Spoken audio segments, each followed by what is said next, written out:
ಕೇರಳದಲ್ಲಿ ಕಾಂಗ್ರೆಸ್ ಸೋಲುತ್ತೆ ಎಂದು ಕಾಂಗ್ರೆಸ್ ನಾಯಕ ಭವಿಷ್ಯ ನುಡಿದಿದ್ದಾರೆ. ಪಿಣರಾಯಿ ಸಿಎಂ ಆಗಿ ಮುಂದುವರಿಯುತ್ತಾರೆ ಅಂತ ಮಣಿಶಂಕರ್ ಅಯ್ಯರ್ ಹೇಳಿದ್ದಾರೆ. ಕಾಂಗ್ರೆಸ್ ನಾಯಕತ್ವದ ವಿರುದ್ಧವೇ ಕಾಂಗ್ರೆಸ್ ಹಿರಿಯ ನಾಯಕ ತಿರುಗಿ ಬಿದ್ದಿದ್ದಾರೆ. ಮಣಿಶಂಕರ್ ಅಯ್ಯರ್ ಕಾಂಗ್ರೆಸ್ಸಿಗರಲ್ಲ ಅಂತ ಹೈಕಮಾಂಡ್ ನಾಯಕರು ಹೇಳಿದ್ದಾರೆ. ಕಾಂಗ್ರೆಸ್ ನಾಯಕರ ಹೇಳಿಕೆಗಳ ವಿರುದ್ಧ ಮಣಿಶಂಕರ್ ಅಯ್ಯರ್ ಸಿಡಿದೆದ್ದಿದ್ದಾರೆ. ಕಾಂಗ್ರೆಸ್ನಿಂದ ಹೊರಬರುವಾಗ ಬೆನ್ನಿಗೆ ಹೊದ್ದು ಬರ್ತೇನೆ ಅಂತ ಅಯ್ಯರ್ ತಿಳಿಸಿದ್ದಾರೆ. ಕಾಂಗ್ರೆಸ್ ವಿರುದ್ಧ ಹಿರಿಯ ನಾಯಕರೆಲ್ಲ ರೆಬಲ್ ಆಗ್ತಿರೋದು ಯಾಕೆ? ಅಧಿಕಾರ ಇಲ್ಲದ ಕಾಲದಲ್ಲಿ ಪಕ್ಷದ ವಿರುದ್ಧವೇ ತಿರುಗಿ ಬಿದ್ರ ಹಿರಿಯರು. ಹಾಗಾದ್ರೆ ರಾಹುಲ್ ಗಾಂಧಿ ನಾಯಕತ್ವದ ವಿರುದ್ಧ ಹಿರಿಯರಿಗೆ ಅಸಹನೆ ಯಾಕೆ? ಅಧಿಕಾರ ಇಲ್ಲದ ಕಾಲದಲ್ಲಿ ಪಕ್ಷದ ವಿರುದ್ಧವೇ ತಿರುಗಿ ಬಿದ್ರ ಹಿರಿಯರು. ರಾಹುಲ್ ಗಾಂಧಿ ನಾಯಕತ್ವದ ವಿರುದ್ಧ ಕಾಂಗ್ರೆಸ್ನ ಹಿರಿಯ ನಾಯಕರಿಗೆ ಅಸಮಾಧಾನ ಯಾಕೆ? ಕಾಂಗ್ರೆಸ್ನಲ್ಲೇ ಹಿರಿಯ ನಾಯಕರ ಅಸಮಾಧಾನ.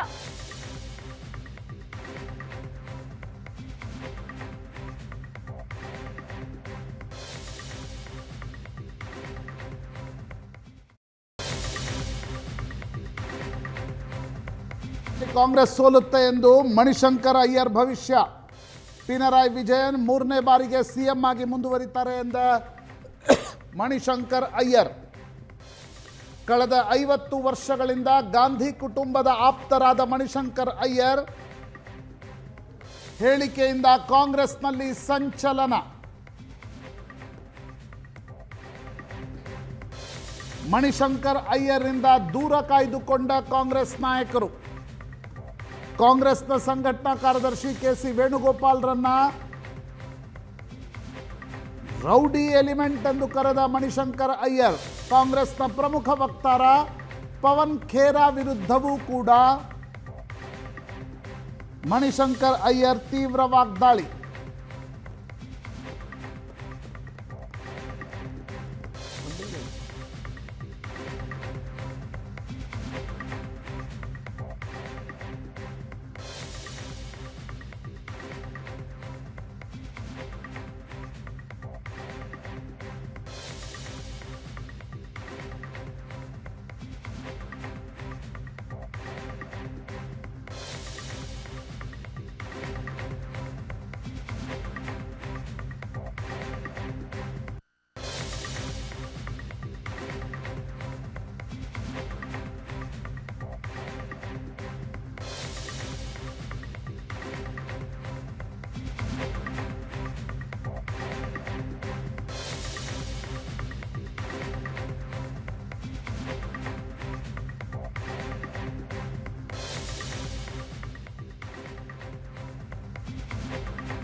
ಮಣಿಶಂಕರ್ ಅಯ್ಯರ್ ಕಾಂಗ್ರೆಸ್ನಲ್ಲೊಂದು G23 ಅನ್ನುವ ತಂಡ ಇತ್ತು. ಆ ತಂಡ ಕಾಂಗ್ರೆಸ್ನ ನಾಯಕತ್ವದ ಸ್ಟ್ರಕ್ಚರ್ನಲ್ಲಿ ಬದಲಾವಣೆ ಬರಬೇಕು ಅಂತ ವಾದಿಸ್ತಾ ಇತ್ತು. 23 ಜನ ಹಿರಿಯ ನಾಯಕರಿದ್ರು. ಅವರ ಪೈಕಿ ಮಣಿಶಂಕರ್ ಅಯ್ಯರ್ ಕೂಡ ಒಬ್ಬರು. ಎಲ್ರಿಗೂ ಗೊತ್ತು. ಈ ಭಿನ್ನಾಭಿಪ್ರಾಯ ಇಷ್ಟೊಂದು ಓಕಲ್ ಸ್ಥಿತಿಗೆ ಬರುತ್ತೆ ಅಂತ ಯಾರೂ ಅನ್ಕೊಂಡಿರಲಿಲ್ಲ.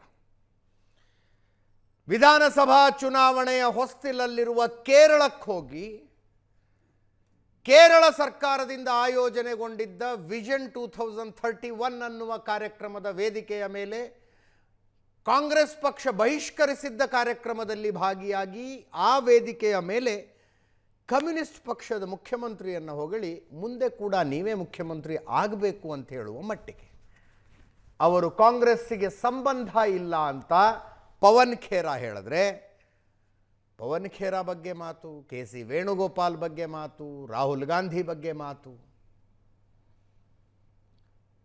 ಅಧಿಕಾರ ಇಲ್ಲದೆ ಇರುವ ಕಾರಣಕ್ಕಾಗಿ ಈ ರೀತಿಯಾದಂಥ ಮಾತುಗಳು ಬರ್ತಾವ, ಅಥವಾ ಆ ವಯಸ್ಸಿನ ಕಾರಣಕ್ಕೆ ನೋಡಬಹುದಾದದ್ದನ್ನೆಲ್ಲ ನೋಡಿ ಆದ ನಂತರ ಇನ್ನೇನಿದೆ ಎಲ್ಲ ಮಾತಾಡ್ಬಿಡೋಣ ಅಂತ ಹಿಂಗಾಗತ್ತಾ?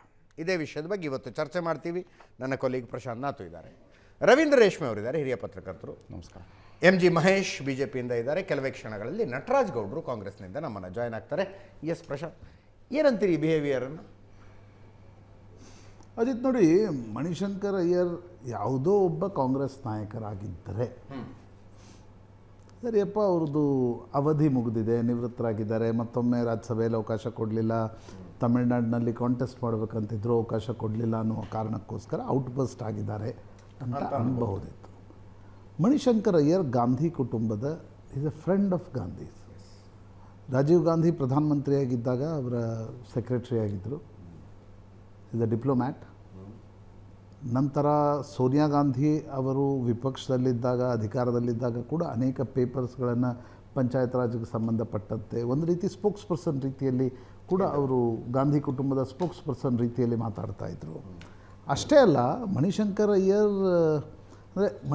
ಅಯ್ಯರ್ ಮತ್ತು ಗಾಂಧಿಗಳು ಎಷ್ಟು ಕ್ಲೋಸ್ ಇದ್ದರು ಅನ್ನೋದಕ್ಕೊಂದು ಸಣ್ಣ ಉದಾಹರಣೆ ಹೇಳ್ತೀನಿ ನಾನು. ರಾಜೀವ್ ಗಾಂಧಿ ಪ್ರಧಾನಿಯಾಗಿದ್ದಾಗ ಹಿಂದಿಯಲ್ಲೊಂದು ಧರ್ಮಯುದ್ಧ ಅಂತ ಒಂದು ಬಹಳ ಪ್ರಸಿದ್ಧ ಪತ್ರಿಕೆ ಇತ್ತು. ಆ ಪತ್ರಿಕೆಯ ಎಡಿಟರ್ ಒಬ್ಬರಿದ್ದರು, ಕನಯ್ಯಲಾಲ್ ಅಂತ. ಅವರು ರಾಜೀವ್ ಗಾಂಧಿ ದೇವರನ್ನು ನಂಬ್ತಾರಾ ಇಲ್ವಾ ಅಂತ ಒಂದು ಪ್ರಶ್ನೆ ಕೇಳಿದರು.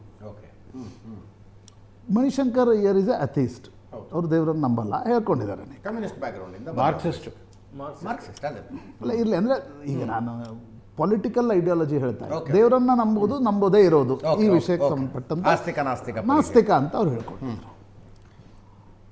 ಆಗ ಅವರು ರಾಜೀವ್ ಗಾಂಧಿ ದೇವರನ್ನು ನಂಬ್ತಾರ ಅಂತ ಕನಯ್ಯಲಾಲ್ ಇವ್ರಿಗೆ ಪ್ರಶ್ನೆ ಕೇಳ್ತಾರೆ. ಯಾವೊಬ್ಬ ರ್ಯಾಷನಲ್ ವ್ಯಕ್ತಿಯು ನಮ್ಮ ಜನ್ರೇಷನ್ನವರು ರ್ಯಾಷನಲ್ ಆಗಿ ಯೋಚನೆ ಮಾಡೋರು ದೇವರನ್ನು ಹೆಂಗೆ ನಂಬ್ತಾರೆ ಅಂತ ಮಣಿಶಂಕರ್ ಅಯ್ಯರ್ ಪ್ರಧಾನಮಂತ್ರಿಗಳ ಪರವಾಗಿ ಹೇಳ್ತಾರೆ. ನಂತರ ಅಂದರೆ ಹೆಂಗೆ ನಡೆಯುತ್ತೆ ಅಂದರೆ, ಆಮೇಲೆ ರಾಜೀವ್ ಗಾಂಧಿ ಅಮೆರಿಕ ಟ್ರಿಪ್ಗೆ ಹೊರಟಾಗ ರಾಜೀವ್ ಗಾಂಧಿಗೆ ಇವ್ರು ಕೇಳ್ತಾರೆ ದೇವರನ್ನು ನಂಬ್ತೀರಾ ಅಂತ. How can I believe in god ಅಂತಾರೆ ಅವರು. How can I believe in know how can't I do okay okay how I believe in god ಅಂತಾರೆ ರಾಜೀವ್ ಗಾಂಧಿ. ನಂತರ ಇವರು ಎ ಟಿ ಸಿಗೆ ಕಾಕ್ಪಿಟ್ಟಿಂದ ಕಾಲ್ ಮಾಡಿ, ಧರ್ಮಯುದ್ಧಕ್ಕೆ ಕಾಲ್ ಮಾಡಿ ಹೇಳಿ ರಾಜೀವ್ ಗಾಂಧಿ ಹೇಳಿದ್ದಾರೆ ಐ ಬಿಲೀವ್ ಇನ್ ಗಾಡ್ ಅಂತ ಬರೆಸ್ತಾರೆ. ಅಂದರೆ ನಾನು ಹೇಳುವ ಅರ್ಥ ಏನು ಅಂದರೆ, ಗಾಂಧಿ ಕುಟುಂಬದ ಕಣ್ಣು ಕಿವಿ ಮೂಗು ಅನ್ನುವ ರೀತಿಯಲ್ಲಿ ಮಣಿಶಂಕರ್ ಅವರನ್ನು ಪರಿಗಣಿಸಲಾಗ್ತಾ ಇತ್ತು. ಅನೇಕ ಹೇಳಿಕೆಗಳು ಯಾವುದು ಸೋನಿಯಾ ಗಾಂಧಿ ಕೊಡ್ಲಿಕ್ಕೆ ಆಗ್ತಿರಲಿಲ್ಲ, ಅದನ್ನು ಮಣಿಶಂಕರ್ ಅಯ್ಯರ್ ಮೂಲಕ ಕೊಡ್ತಾ ಇದ್ರು. ಇವತ್ತು ಕಾಂಗ್ರೆಸ್ ಅವರನ್ನು ಡಿಸ್ಟನ್ಸ್ ಮಾಡ್ತಾ ಇದೆ. ಕೆಲವೇ ವರ್ಷಗಳ ಹಿಂದೆ ಅವರು ಪೋರ್ಟ್ ಪ್ಲೇರ್ಗೆ ಹೋಗಿ ಸಾವರ್ಕರ್ ಪ್ಲ್ಯಾಕನ್ನು ಕಿತ್ತು ಹಾಕಿದ ಘಟನೆ ಇದ್ದಾಗ ಕಾಂಗ್ರೆಸ್ ಹೆಂಗೆ ಅವರನ್ನು ಸಮರ್ಥಿಸ್ಕೊಂಡಿತ್ತು. ಅದು ಸರಿ, ಇದು ತಪ್ಪು ಅಂತ ಹೇಳೋಕ್ಕಾಗಲ್ಲ. ಈಗ ಮಣಿಶಂಕರ್ ಅಯ್ಯರ್ ಕೇರಳಕ್ಕೆ ಹೋದರು. ಅವರ ವೇದಿಕೆ ಮೇಲಿನ ಭಾಷಣ ಬಿಟ್ಬಿಡಿ, ಅವರು ಪಿನರಾಯಿಯನ್ನು ಹೊಗಳಿದ್ರು, ಅದು ನನಗೇನು ಭಾಳ ದೊಡ್ಡ ವಿಷಯ ಅಂತ ಅನಿಸಲ್ಲ. ಕೆಳಗಿಳಿದು ಏನಾಗಿ ಅವರೊಂದು ಸಂದರ್ಶನ ಕೊಡ್ತಾರೆ. ಅದರಲ್ಲಿ ಹೇಳ್ತಾರೆ, ನಾನು Gandhian, I am a Nehruvian, I am a Indira Gandhian, I am a Rajiv Gandhian, but I am not a Rahulian, I am not a Rahulian ಅಂತ ಹೇಳ್ತಾರೆ. ಸರಿ, ಅಲ್ಲಿಗೆ ಹೋಯಿತು. ನಂತರ ಅವ್ರು ಹೇಳ್ತಾರೆ, ಕೆ ಸಿ ವೇಣುಗೋಪಾಲ್ರಂಥ ರೌಡಿಯನ್ನು ನೀವು ಇಟ್ಕೊಂಡಿದ್ದೀರಿ, ಉಲ್ಲೇಖವನ್ನು ಮಾಡ್ತಾರೆ. ಯಾರನ್ನ? ಆರ್ಗನೈಸಿಂಗ್ ಸೆಕ್ರೆಟರಿ ಕಾಂಗ್ರೆಸ್ಸನ್ನು, ರಾಹುಲ್ ಗಾಂಧಿಯವರ ಪರಮಾಪ್ತ. ಪವನ್ ಖೇರಾ ಪ್ರಮುಖ ವಕ್ತಾರರನ್ನಾಗಿ ಮಾಡಿದ್ದರ ಬಗ್ಗೆ ಕೂಡ ಮಾತಾಡ್ತಾ ಕೇರಳದಲ್ಲೇ UDF ಬರಲ್ಲ ಅಂತ ಮಾತನ್ನು ಮಣಿಶಂಕರ್ ಅಯ್ಯರ್ ಹೇಳ್ತಾರೆ. ನನಗನ್ಸುತ್ತೆ ನೋಡಿ, ಈಗ ತಥ್ಯವನ್ನೇ ಇಟ್ಕೊಂಡು ಮಾತಾಡೋಣ. ಯಾಕೆ ಅವ್ರದ್ದು ಗಲಾಟೆ ಶುರುವಾಯಿತು? 2024ರಲ್ಲಿ ಮಣಿಶಂಕರ್ ಅಯ್ಯರ್ ವಾಂಟೆಡ್ 2022 ರಾಹುಲ್ ಗಾಂಧಿ ಮತ್ತು ಮಣಿಶಂಕರ್ ಅಯ್ಯರ್ ನಡುವೆ ಸ್ಪಿರಿಚುವಾಲಿಟಿ ಬಗ್ಗೆ 2 ಗಂಟೆ ಡಿಸ್ಕಷನ್ ನಡೆಯುತ್ತೆ. ರಾಜ್ಯಸಭೆಗೆ ಹೋಗಬೇಕಾಗಿ ಬಂದಾಗ ರಾಹುಲ್ ಗಾಂಧಿ ಸೋನಿಯಾ ಗಾಂಧಿ ಕರೆದು ಹೇಳ್ತಾರೆ, ರಾಹುಲ್ ಡೋಂಟ್ ವಾಂಟ್ ಯು, ನಿಮಗೆ ರಾಹುಲ್ ಪಸಂದ್ ಮಾಡಲ್ಲ ಅಂತ. ಇದೇ ಪಂಚಾಯತ್ ರಾಜ್ನ ಕಮಿಟಿಯ ಅಧ್ಯಕ್ಷ ಸ್ಥಾನ ಬಂದಾಗ ಸೋನಿಯಾ ಗಾಂಧಿ ಕರೆದು ಹೇಳ್ತಾರೆ, ಇಲ್ಲ ರಾಹುಲ್ ಗಾಂಧಿ ಇದನ್ನು ಮೀನಾಕ್ಷಿ ನಟರಾಜನ್ ಅಂತ ಒಬ್ಬರು ಮಧ್ಯಪ್ರದೇಶದ ಮಾಂಡಾಸೋರ್ನ ಯುವ ಸಂಸದೆ ಆಗಿದ್ರು ನೋಡಿ, ಅವ್ರಿಗೂ ಕೊಡ್ತಾ ಇದ್ದಾರೆ, ನೀವು ಬೇಡ ಅಂತಿದ್ದಾರೆ ರಾಹುಲ್ ಗಾಂಧಿ ಅಂತ ಹೇಳ್ತಾರೆ. 24ರಲ್ಲಿ he wanted to contest from Tamil Nadu. Rahul ಗಾಂಧಿಯ ಪರಮಾಪ್ತ ಪ್ರವೀಣ್ ಚಕ್ರವರ್ತಿ, ಕರ್ನಾಟಕದಲ್ಲಿ ಪದೇ ಪದೇ ಆ ಹೆಸರನ್ನು ನಾವು ಕೇಳ್ತೀವಿ.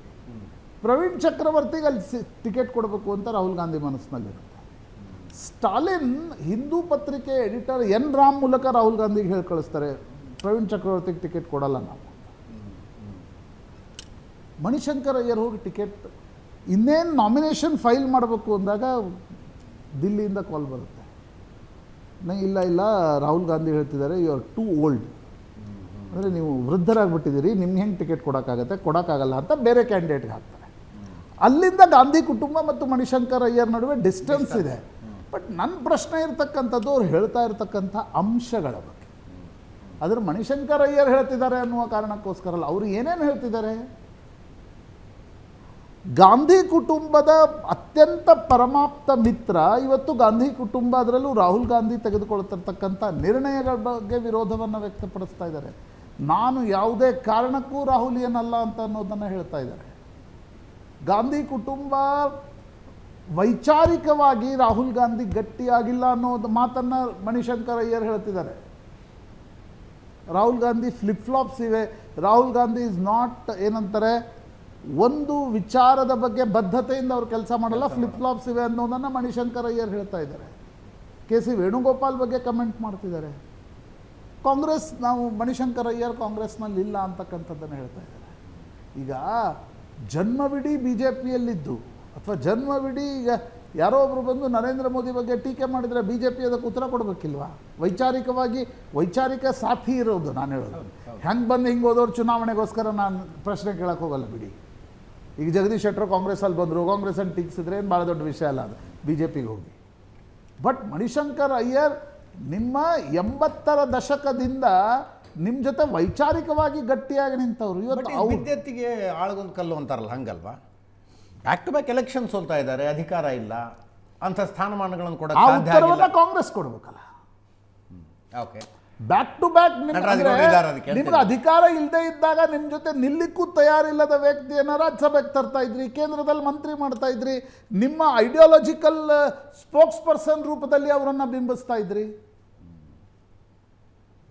ಅವರು ಒಂದು ವೇಳೆ ಸ್ವಾರ್ಥಿನೇ ಆಗಿದ್ದರೆ, ನಾನು ಅನ್ನೋದು ಮಣಿಶಂಕರ್ ಅಯ್ಯರ್ ಪ್ಯೂರ್ಲಿ ಪೊಲಿಟಿಕಲ್ ಸ್ವಾರ್ಥಿ ಅಂತ ಅನ್ಕೋಣ.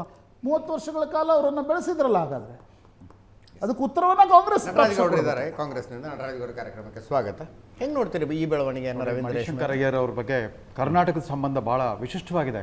1987ರಲ್ಲಿ ನಿಮ್ಮ ಸ್ಟುಡಿಯೋ ಪಕ್ಕದಲ್ಲಿರೋ ಜುಡಿಷಿಯಲ್ ಅಕಾಡೆಮಿ ಇದೆಯಲ್ಲ, ಅದು ಅವತ್ತು ನಮ್ಮ ಅಬ್ದುಲ್ ನಜೀರ್ ಸಾಬ್ರ ಅಧಿಕೃತ ನಿವಾಸ ಆಗಿತ್ತು. ಗ್ರಾಮೀಣಾಭಿವೃದ್ಧಿ ಪಂಚಾಯತ್ ರಾಜ್ ಸಚಿವರು ಅವ್ರಿಗಾಗಲೇ ಕ್ಯಾನ್ಸರ್ ಅಂತ ಡಯಾಗ್ನೋಸ್ ಮಾಡಿದರು, ಚೇತರಿಸ್ಕೊಳ್ತಾ ಇದ್ರು. ರಾಜೀವ್ ಗಾಂಧಿಯವರು ನಜೀರ್ ಸಾಬ್ರ ಪಂಚಾಯತ್ ರಾಜ್ ವ್ಯವಸ್ಥೆಗೆ ಎಷ್ಟು ಪ್ರಭಾವಿತರಾಗಿದ್ರು ಅಂದರೆ, Mani Shankar Aiyar joint secretary PMO plus Salman Khurshid minister of state ಇಬ್ಬರನ್ನೂ ಕೊಟ್ಟು ಕಳಿಸಿದ್ರು. ನೀವು ನಜೀರ್ ಸಾಬ್ರ ಜೊತೆ ಹೋಗಿ ಚರ್ಚೆ ಮಾಡಿಬಿಟ್ಟು ಸಂವಿಧಾನ ತಿದ್ದುಪಡಿ ವಿಧೇಯಕ, it was to be 63rd and 64th amendment to constitution, ಇಡೀ ದೇಶದಲ್ಲೇ ಈ ಕರ್ನಾಟಕದ ಮಾದರಿಯಿಂದ ತರಬೇಕು ಅಂತಂದ್ಬಿಟ್ಟು ಕಳಿಸಿದಾಗ ಸ್ಟೂಡೆಂಟ್ಸ್ ಥರ 5 ದಿವಸ ಸತತವಾಗಿ ನಜೀರ್ ಸಾಬ್ರು ಕೀಮೊಥೆರಪಿ ಸೈಡ್ ಎಫೆಕ್ಟ್ಸ್ ಇತ್ತು, ಅವ್ರು ಯಾವಾಗ ಚೇತರಿಸ್ಕೊಂಡು ಎದ್ದು ಕೂತ್ಕೊಳ್ತಿದ್ರು, ಇವ್ರು ನೋಟ್ಸ್ ಬರ್ಕೊಳ್ತಾಯಿದ್ರು ವಿದ್ಯಾರ್ಥಿಗಳ ಥರ. ಮುಂದೆ ಪಾಪ ರಾಜೀವ್ ಗಾಂಧಿ ಜೀವಿತ ಕಾಲದಲ್ಲಿ ಆಗಲಿಲ್ಲ, ನರಸಿಂಹರಾಯರು 73rd 74th ಅಮೆಂಡ್ಮೆಂಟ್ ತಂದುಬಿಟ್ಟು ಆ ಅಧಿಕಾರ ವಿಕೇಂದ್ರೀಕರಣದ ಪ್ರಯೋಗದ ಬಗ್ಗೆ ಎಷ್ಟು ಪ್ರಭಾವಿತರಾದ್ರು ಅಂದರೆ, 2007ರಲ್ಲಿ ಉದಾಸಿಯವರು ಪಂಚಾಯತ್ ರಾಜ್ ಮಿನಿಸ್ಟ್ರು, ಇವರ ಸಮ್ಮಿಶ್ರ ಸರ್ಕಾರ ಇತ್ತಲ್ಲ JDS ಕುಮಾರಸ್ವಾಮಿ ಅವ್ರ ಸರ್ಕಾರದಲ್ಲಿ, ಕರ್ನಾಟಕದ ಪಂಚಾಯತ್ ರಾಜ್ ವ್ಯವಸ್ಥೆ 20ನೇ ವಾರ್ಷಿಕೋತ್ಸವ. ಅವತ್ತು ಮಣಿಶಂಕರ್ ಅಯ್ಯರ್ ಮುಖ್ಯ. ಅವ್ರು ಏನು ಹೇಳ್ತಾರೆ ಗೊತ್ತಾ, ಈ ಗ್ರಾಮ ಸ್ವರಾಜ್ಯದ ಕನಸು ಗಾಂಧೀಜಿ, ನೆಹರು, ರಾಜೀವ್ ಗಾಂಧಿ ಇವರು ಪ್ರಮೋಟ್ ಮಾಡಿದರು. ಬಲವಂತರಾಯ್ ಮೆಹ್ತಾ, ಅಶೋಕ್ ಮೆಹ್ತಾ, SK ಡೇ ಇವರದಕ್ಕೊಂದು ಸ್ಪಷ್ಟವಾದ ವೈಚಾರಿಕ ರೂಪ ಕೊಟ್ಟರು. ಆದರೆ ನಾನು ಇವರೆಲ್ಲರಿಗಿಂತಲೂ ಒಂದು ಸ್ಥಾನ ಮೇಲಿಡೋದು ನಜೀರ್ ಸಾಬ್. ಅವರ ಕನಸು, ಆದರ್ಶಗಳು, ವೈಚಾರಿಕತೆ ಎಲ್ಲವನ್ನು ಕೂಡ ಪ್ರತ್ಯಕ್ಷ ರೂಪದಲ್ಲಿ ಕಾರ್ಯರೂಪಕ್ಕೆ ತಂದಿದ್ದು ನಜೀರ್ ಸಾಬ್ ಅಂತ. ಅಷ್ಟರ ಮಟ್ಟಿಗೆ ಈ ಪಿಣರಾಯಿ ವಿಜಯನ್ಗೆ ಅವರು ಸರ್ಟಿಫಿಕೇಟ್ ಕೊಟ್ಟಿದ್ದು, ಅದಕ್ಕೆ ಇಡೀ ದೇಶಕ್ಕೆ ಮಾದರಿಯಾದಂಥ ಅಧಿಕಾರ ವಿಕೇಂದ್ರೀಕರಣ ವ್ಯವಸ್ಥೆಯನ್ನು, ಪಂಚಾಯತ್ ವ್ಯವಸ್ಥೆಯನ್ನು ನಿರ್ವಹಿಸಿದ್ದಾರೆ ಕೇರಳ ಸರ್ಕಾರ. You have to take up the baton which Congress has dropped ಅಂತ. ಬಟ್ ಎಂಥ ದುರಂತ ಅಂತಂದರೆ, Doon schoolmate of Rajiv Gandhi Mani Shankar Aiyar. ಆದರೆ ಅವ್ರಿಗೆ ಏನಾಗ್ಬಿಡುತ್ತೆ, ಪಾಪ ಅವ್ರು 2ನೇ ವರ್ಷದಲ್ಲಿದ್ದಾಗ 12th ಸ್ಟ್ಯಾಂಡರ್ಡಿಗೆ ಬಂದು ಅವ್ರ ತಂದೆ ತೀರ್ಕೊಂಡ್ಬಿಡ್ತಾರೆ. ಅವಾಗ ಡೂನ್ ಸ್ಕೂಲ್ ಅವ್ರು ರಿಕ್ವೆಸ್ಟ್ ಮಾಡ್ಕೊಳ್ತಾರೆ, ನನ್ನ ಫೀ ಕನ್ಸೆಷನ್ ಕೊಟ್ಬಿಡಿ, ಆ ಉಳಿದ ಪೋರ್ಷನ್ ನಾನು ಕ್ಲಾಸ್ ತೊಗೊಂಡ್ಬಿಟ್ಟು 10th ಸ್ಟ್ಯಾಂಡರ್ಡ್ ಹುಡುಗರಿಗೆ ಕ್ಲಾಸ್ ತೊಗೊಂಡ್ಬಿಟ್ಟು ನಾನು ಸೇವೆ ಸಲ್ಲಿಸ್ತೇನೆ ಅಂತಂದ್ಬಿಟ್ಟು ಆ ರೀತಿ ಹೋದವ್ರು ಮುಂದೆ ಕೇಂಬ್ರಿಡ್ಜ್ ಯೂನಿವರ್ಸಿಟಿಯಿಂದ ಡಿಗ್ರಿ ಪಡ್ಕೊಂಡು ಇಂಡಿಯನ್ ಫಾರಿನ್ ಸರ್ವಿಸ್ ಆಫೀಸರ್ ಆಗ್ತಾರೆ. ಆದರೆ ರಾಜೀವ್ ಗಾಂಧಿ ಪ್ರಧಾನಿ ಆದಾಗಿಂದ 85ರಿಂದ 88ರವರೆಗೂ ಕೂಡ ಅವರು PMOನಲ್ಲಿ ಜಾಯಿಂಟ್ ಸೆಕ್ರೆಟರಿ ಆಗಿದ್ದರು. ಅದಾದ ನಂತರ 91ರಿಂದ ಗೆಲ್ಲಕ್ಕೆ ಶುರು ಮಾಡ್ತಾರೆ, ಲೋಕಸಭೆಗೆ ಬರೋಕ್ಕೆ ಶುರು ಮಾಡ್ತಾರೆ. ರಾಜೀವ್ ಗಾಂಧಿ ಅವರು ಹತ್ಯೆ ನಡೀತಲ್ಲ, ಶ್ರೀಪರಮದವರು ಕೂಡ ಈ ಮೈಲಾಲಂತುರಾಯಿ ಕಾನ್ಸ್ಟಿಟ್ಯೂನ್ಸಲ್ಲೇ ಬರುತ್ತೆ. ಅದು ಅವರು ಹತ್ಯೆ ನಡೆದು ಅವ್ರಿಗೋಸ್ಕರ ಪ್ರಚಾರ ಮಾಡ್ಲಿಕ್ಕೆ ಅಂತ ಬಂದ್ರಲ್ಲಿ ರಾಜೀವ್ ಗಾಂಧಿ. ಬೇಡ ಅಂತ ಇಂಟೆಲಿಜೆನ್ಸ್ನವ್ರು ಸ್ವಲ್ಪ ವಾರ್ನ್ ಮಾಡಿದ್ರಂತೆ, ಕ್ರೌಡ್ನೊಳಗೆ ನುಗ್ಗಬೇಡಿ, ಹುಷಾರಾಗಿರಿ. ಸೊ ಆ ದುರಂತ ಹತ್ಯೆ ನಡೆದು ಕೂಡ ಇವ್ರ ಕ್ಷೇತ್ರದಲ್ಲಿ. ಆದರೆ ಈ ವಿಚಾರದಲ್ಲಿ ಮಾತ್ರ ಪಂಚಾಯತ್ ರಾಜ್ ಅಧಿಕಾರ ವಿಕೇಂದ್ರೀಕರಣ ವ್ಯವಸ್ಥೆ ಬಗ್ಗೆ ತುಂಬ ಇತ್ತು. ಆದರೆ ರಾಹುಲ್ ಗಾಂಧಿ ಹೇಳಿದ್ರಲ್ಲ, ಇವರು ಯಾವುದೇ ಸೈದ್ಧಾಂತಿಕವಾದ ಒಂದು ಖಚಿತತೆ ಇಲ್ಲ ಅವ್ರಿಗೆ. ಇದಕ್ಕಿಂತ 2 ವರ್ಷದಿಂದ ಜ್ಞಾನೋದಯ ಆಗ್ಬಿಡ್ತು. ಈ ದೇಶದಲ್ಲಿ ಜಾತಿ ವ್ಯವಸ್ಥೆ ಇದೆ, ಅಸಮಾನತೆ ಇದೆ. ಹಾಗಾಗಿ ಹೋದವ್ರು ಬಂದವ್ರಿಗೆ ಎಲ್ಲರಿಗೂ ರಿಪೋರ್ಟರ್ಸ್ಗೆಲ್ಲ ನೀನು ಯಾವ ಜಾತಿ, ನೀನು ಯಾವ ಜಾತಿ, ನೀನು ಯಾವ ಜಾತಿ, ಆಫೀಸರ್ಗಳಿಗೆಲ್ಲ ನೀವು ಯಾವ ಜಾತಿ ಅಂತ ಕೇಳೋದು, ಇದು ಶುರು ಆಗ್ಬಿಡ್ತು. ಎಂದು ಈಗ ಹೊಸ ಅಬ್ಸೆಷನ್ ಅವ್ರದ್ದು ಕ್ಯಾಸ್ಟು ಸೋಷಿಯಲ್ ಜಸ್ಟಿಸ್ ಅಂತ ಈಗ ಹಿಡ್ಕೊಂಡಿದ್ದಾರೆ. ಸೊ ಈ ರೀತಿ ಮಾಡಿದರೆ ಆಮೇಲೆ ಮಣಿಶಂಕರಯ್ಯವ್ರ ಲೇಟೆಸ್ಟು 2 ವಾರದ ಹಿಂದೆ ಶಕೀಲ್ ಅಹಮದ್, ಬಿಹಾರದ ಹಿರಿಯ ಕಾಂಗ್ರೆಸ್ ನಾಯಕ, ಬಿಹಾರ್ ಚುನಾವಣೆ ಆದಮೇಲೆ ರಾಜೀನಾಮೆ ಕೊಟ್ಟರು. ಆದರೆ ಹೇಳಿಕೆ ಕೊಟ್ಟಿದ್ದು ಮೊನ್ನೆ. ಅವರು 2 ಬಾರಿ ಕೇಂದ್ರದಲ್ಲಿ ಸಚಿವರಾಗಿ UPA ಸರ್ಕಾರ ಸಚಿವರಾಗಿದ್ದರು, 4 ಬಾರಿ MLA ಆಗಿದ್ದರು. ಅವ್ರು ಏನು ಹೇಳಿದ್ದಾರೆ ಅಂದರೆ, he has use the word Rahul Gandhi is A covered. ಆತ ಹೇಳಿ ಯಾಕೆ ಅಂತಂದರೆ, ತನಗಿಂತ ಸ್ವಲ್ಪ ಯೋಗ್ಯರು, ಸಮರ್ಥರು, ಬುದ್ಧಿವಂತರು ಇದ್ದಾರೆ ಅಂತಂದರೆ ಅವ್ರ ಎದುರಿಗೆ ಸಹಿಸ್ಕೊಳ್ಳಿಕ್ಕಾಗಲ್ಲ. ಅವ್ರಿಗೆ ತನ್ನ ದರ್ಪ ಪ್ರದರ್ಶನ ಮಾಡಿಬಿಟ್ಟು ಅವ್ರು ಕುಗ್ಗೋಗ್ಬಿಡ್ಬೇಕು, ಆ ಥರ ಅವಮಾನಿಸ್ಬಿಡ್ತಾರೆ. ಹಿ ಈಸ್ ಅ ಕವರ್ಡ್ ಅನ್ನೋ ಶಬ್ದ ಬಳಸಿರೋ ಒಬ್ಬ ಶಕೀಲ್ ಅಹಮದ್. ನೋಡಿ, ಗುಲಾಮ್ ನಬಿ ಆಜಾದ್ ಆದಮೇಲೆ ಬಿಟ್ಟು ಹೋಗ್ತಾ ಕಾಂಗ್ರೆಸ್ನ ಈ ಥರ ರಾಹುಲ್ ಗಾಂಧಿ ಬಗ್ಗೆ ಟೀಕೆ ಟಿಪ್ಪಣಿ ಮಾಡಿ ಹೊರಗೆ ಹೋಗ್ತಾರೆ 2ನೇ ಮುಸ್ಲಿಂ ನಾಯಕ ಶಕೀಲ್ ಅಹಮದ್. ಮತ್ತು ಗುಲಾಮ್ ನಬಿ ಆಜಾದ್ ಏನು ಹೇಳಿದರು, ನೀವು UPA ಅಡ್ವೈಸರಿ ಕೌನ್ಸಿಲ್ ಚೇರ್ಮನ್ ಅಂತ ಮಾಡಿಟ್ಬಿಟ್ಟು ಪ್ರಧಾನಮಂತ್ರಿ ಮತ್ತು ಮಂತ್ರಿಮಂಡಲ ಅನ್ನೋ ಒಂದು ಸಂವಿಧಾನಾತ್ಮಕ ಸಂಸ್ಥೆಗಳನ್ನು ನಿರ್ನಾಮ ಮಾಡಿಬಿಟ್ರೆ ಅವಕ್ಕೆ ದ್ರೋಹ ಬಗೆದ್ರೆ ಅಂತ ಅವ್ರು ಹೇಳ್ಬೋದು. ಸೊ ಕಾಂಗ್ರೆಸ್ ಇದು ರಾಜೀವ್ ಗಾಂಧಿಗೆ ದೊಡ್ಡ ಎಚ್ಚರಿಕೆ ಗಂಟೆ. ಉಳಿದಂತೆ ರಾಹುಲ್ ಗಾಂಧಿಗೆ ಉಳಿದಂತೆ ಈ ವೇಣುಗೋಪಾಲ್ ಬಗ್ಗೆ, ಪವನ್ ಖೇರಾ ಬಗ್ಗೆ ಅದು ಸಿಟ್ಟು ಆಕ್ರೋಶದಲ್ಲಿ ಮಾತಾಡಿದ್ದಾರೆ. ಈ ಥರದವರೆಲ್ಲ ಇಲ್ಲಿ ಬಂದುಬಿಟ್ರು, ಅವರೇ ವಕ್ತಾರರಾಗ್ಬಿಟ್ರಲ್ಲ ಅಂತಂದು. ಆ ರಾಹುಲ್ ಗಾಂಧಿ ಸುತ್ತ ಇರುವ ಭದ್ರಕೋಟೆ ಬಗ್ಗೆ ಅನೇಕರಿಗೆ ಅಸಮಾಧಾನ. ಈಸ್ ನಾಟ್ ಆಕ್ಸೆಸಬಲ್ ಅನ್ನೋದೇ ಮೇಯ್ನ್ ಗ್ರೌಸ್ ಇರೋದು ಪ್ರತಿಯೊಬ್ಬ ಕಾಂಗ್ರೆಸ್. ಪಾಪ ಸಿದ್ದರಾಮಯ್ಯನವರು ಒಂದು ಸಾರಿ 48 hours ವೇಟ್ ಮಾಡಿದರು ರಾಹುಲ್ ಗಾಂಧಿ ಅಪಾಯಿಂಟ್ಮೆಂಟ್ಗೆ. ಅಥವಾ ನಾವು D K Shivakumar Siddaramaiah MLA ಆದಾಗ ಅವ್ರು ಇನ್ನೂ ಹೈಸ್ಕೂಲ್ ಸ್ಟೂಡೆಂಟ್ ಆಗಿದ್ರು ರಾಹುಲ್ ಗಾಂಧಿ. ಅವರ ಮೈಸೂರು ವಿಮಾನ ನಿಲ್ದಾಣ ಅವ್ರ ಬಾಡಿ ಲ್ಯಾಂಗ್ವೇಜಲ್ಲಿ ಇವರಿಬ್ಬರು ಪಾಪ ಕಾಯ್ತಾ ಇದ್ರು. ಇಲ್ಲಿ ಜರ್ಮನ್ ಚಾನ್ಸಲರ್ ವೆಲ್ಕಮ್ ಮಾಡೋದು ಬಂದು ಇವ್ರು ವೆಲ್ಕಮ್ ಮಾಡೋಕ್ಕೆ ಹೋದರೆ 2 ನಿಮಿಷ ಅವ್ರಿಗೆ ಅಪಾಯಿಂಟ್ಮೆಂಟ್ ಕೊಟ್ಟು ಮಾಡೋದು. ಈ ಥರದ ಕೆಲವು ಜೆಸ್ಚರ್ಸು ಅನೇಕರಿಗೆ ಅಪತ್ಯ ಅನಿಸ್ತದೆ. ಇವತ್ತು ಹಿ has got nothing to gain. ಈಗಾಗಲೇ ಅವ್ರು ಹೌದು ರಿಟೈರ್ ಆಗಿಬಿಟ್ಟಿದ್ದಾರೆ, ಸೂಪರ್ ಆ್ಯನ್ಯುವೇಷನ್ ಆಗೋಗ್ಬಿಟ್ಟಿದೆ ಅಂತ ಅಂದ್ಕೊಳ್ಳಿ, ವಯೋಮಾನ ಮೀರಿದೆ ಅಂತ. ಆದರೆ ವೈಚಾರಿಕವಾಗಿ ಕೆಲವು ಗಟ್ಟಿತನ ಇತ್ತು, ಈ ಅವಕಾಶ ಪಡ್ಕೊಂಡಿದ್ದಾರೆ. 3 ಸತತ ಸೋಲಿಗಿಂತ ಹೆಚ್ಚಾಗಿ ಆ ರಾಹುಲ್ ಗಾಂಧಿಯ ಅಸ್ಥಿರತೆ ಇದೆಯಲ್ಲ, ಹೋದೆಲ್ಲ ಇದ್ದಕ್ಕಿಂತ ಮಾಯವಾಗಿಬಿಡ್ತಾರೆ. ಅವ್ರು ಭೇಟಿ ಕೊಡುವಂಥ ದೇಶಗಳು ಯಾವುದು? ವೆನೆಜುಲಾ, ಕೊಲಂಬಿಯಾ, ವಿಯೆಟ್ನಾಮು ಅಂತ ಕಡೆ ಹೋಗಿ ಬಂದುಬಿಡ್ತಾರೆ. ಯಾರೂ ಕಂಡು ಕೇಳಿರೋದು ದಿಢೀರ್ನ ಪ್ರತ್ಯಕ್ಷ ಆಗ್ತಾರೆ, ಮತ್ತೊಂದೇನೋ ಹೇಳ್ತಾರೆ, ಮತ್ತೆ ಬಿಟ್ಟು ಹೋಗ್ತಾರೆ. ಸೊ ತುಂಬ ನೋವಿನಿಂದ ಈ ಆಕ್ರೋಶ ಹೊರಗೆ ಬಂದಿದೆ. ಈಗ ನಾವು ಈ ಕೆನಾಟ್ ಅಟ್ರಿಬಿಟ್ಟೆ ಅಧಿಕಾರಿ ಕೊಡಲಿಲ್ಲ, ಟಿಕೆಟ್ ಕೊಡಲಿಲ್ಲ ಅಂತ ಈ ಥರ ಹತಾಶೆ. ಬಟ್ ಎಷ್ಟು ಜನ ಹಿಂಗೆ ಒಬ್ಬೊಬ್ಬರು ಹೊರಟೋಗಿ ಶುರು ಮಾಡ್ಬಿಟ್ಟು ಏನು ಮಾಡ್ತಾರೆ? DK ಶಿವಕುಮಾರ್ ತಮ್ಮನೂ ಆಗಲಿ ಹೇಳ್ಬಿಟ್ಟಿದ್ದಾನೆ, ಅಧಿಕಾರನೂ ಶಾಶ್ವತ ಅಲ್ಲ ನೋಡಿ, ತಾಳ್ಮೆನೂ ಶಾಶ್ವತ ಅಲ್ಲ. ಆ ಸ್ಟೇಜ್ ಕಾಂಗ್ರೆಸ್ಸು ಆತಂಕ ಪಡಬೇಕಾಗಿರೋದೇನು ಅಂದರೆ, ಅದೇ ಲೈನ್ ಆಫ್ ಆರ್ಗ್ಯುಮೆಂಟ್ ಇದ್ದರೆ ಪ್ರಣಬ್ ಮುಖರ್ಜಿ ಹೌದು ತಮ್ಮ ಜೀವನದ ಸಂಧ್ಯಾಕಾಲದಲ್ಲಿ ಕಾಂಗ್ರೆಸ್ ಬಗ್ಗೆ ಏನೆಲ್ಲ ಬರೆದರು ಅವರ ಆತ್ಮಕಥೆಯಲ್ಲಿ. ನಾನು ವೀಕ್ಷಕರಿಗೆ ಹೇಳ್ತೀನಿ, ಮಣಿಶಂಕರಯ್ಯವರ ಆತ್ಮಕಥೆ ಓದಿ, ಎವ್ರಿಕಿನ್ ಪೊಲಿಟಿಷಿಯನ್, ಒಂದು 6 ತಿಂಗಳ ಹಿಂದೆ ಬಿಡುಗಡೆ ಆಗಿದೆ ಇಂಗ್ಲೀಷ್ನಲ್ಲಿ. ಅದರಲ್ಲಿ ಏನೆಲ್ಲ ತಪ್ಪುಗಳು 4ರಿಂದ 14ರವರೆಗೆ ನಡೆದವು ಅನ್ನೋದನ್ನು ಅವರು ಎಳೆಯಾಗಿ ಬರೆದಿಟ್ಟಿದ್ದಾರೆ ಅಲ್ವಾ. ಗುಲಾಮ್ ನಬಿ ಆಜಾದ್ ಏನು ಹೇಳಿದರು ಇದರ ಬಗ್ಗೆ? ಪ್ರಶ್ನೆ ಇರ್ತಕ್ಕಂಥದ್ದೇನು ಅಂದರೆ, ನೀವು ಜೀವನ ಪರ್ಯಂತ ಯಾರ್ಯಾರಿಗೆ ಅಧಿಕಾರ ಕೊಟ್ರಿ, ಅವರು ನೀವು ಒಂದ್ಸಲ ಅಧಿಕಾರದಲ್ಲಿ ಇಲ್ಲ ಅಂತಂದರೆ ಈ ಪರಿ ಯಾಕೆ ಬಿಟ್ಟು ಹೋಗ್ತಿದ್ದಾರೆ? ಹಾಗಿದ್ದಲ್ಲಿ ನಿಮ್ಮ ವೈಚಾರಿಕವಾಗಿರ್ತಕ್ಕಂಥ ಬದ್ಧತೆ, ಗಟ್ಟಿತನದ ಪ್ರಶ್ನೆ ಹೇಳ್ತಾವಲ್ವಾ? ಬರೀ ಅಧಿಕಾರಕ್ಕಾಗಿ ನಿಮ್ಮ ಜೊತೆಗಿದ್ರ ಹಂಗಿದ್ರೆ ಇರ್ಬೋದಲ್ಲ. ಈಗ ತುಂಬಾ ಹಿರಿಯರಾಗಿದ್ದಾರೆ, ಅನುಭವ ಆಗಿದ್ದಾರೆ, ಅನುಭವ ಇತ್ತು, 3 ಬಾರಿ ಲೋಕಸಭೆಗೆ ಹೋಗಿದ್ರು. ಇವ್ರಿಗಿಂತ ಶಶಿ ತರೂರು 89ರಲ್ಲೇ life in the 20 months in the life of a dog ಅಂತ ಒಂದು ಕಾದಂಬರಿ ಬರೆದ್ರು.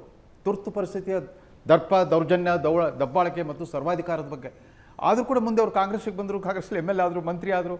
ಆದರೆ ಅವ್ರು ಒಂದೇನು ಎತ್ತಿ ಹೇಳ್ತಾರೆ ಅಂತಂದರೆ, ನೆಹರು ಕೂಡ ಗಾಂಧೀಜಿ ವಿರುದ್ಧ ರೆಬೆಲ್ ಆದರು, ಸುಭಾಷ್ ಚಂದ್ರ ಬೋಸ್ ಕೂಡ ರಾಹುಲ್ ಗಾಂಧಿ ವಿರುದ್ಧ ರೆಬೆಲ್ ಆಗಿದ್ರು. ಆದರೆ ದೃಷ್ಟಿಕೋನ ಒಂದು ನಿಮಿಷ, ಭಿನ್ನಮತವನ್ನು ಅವರು ನಿಭಾಯಿಸಿದ ರೀತಿ, ಕಾಂಗ್ರೆಸ್ನಲ್ಲಿ ಭಿನ್ನಮತವನ್ನು ಯಾವ ರೀತಿ ನಿಭಾಯಿಸ್ತಾ ಇದ್ರು ಅಂದ್ರೆ, ನಾವು ವೈಚಾರಿಕವಾಗಿ ನೆಹರು ನನಗೆ ವಿರುದ್ಧವಾಗಿದ್ರು ಅವರೇ ಪ್ರೈಮ್ ಮಿನಿಸ್ಟರ್ ಮಾಡಿದ್ರು. ಅಕಸ್ಮಾತ್ ಸುಭಾಷ್ ಚಂದ್ರ ಬೋಸ್ ಬದುಕಿದ್ರೆ ಪ್ರೆಸಿಡೆಂಟ್.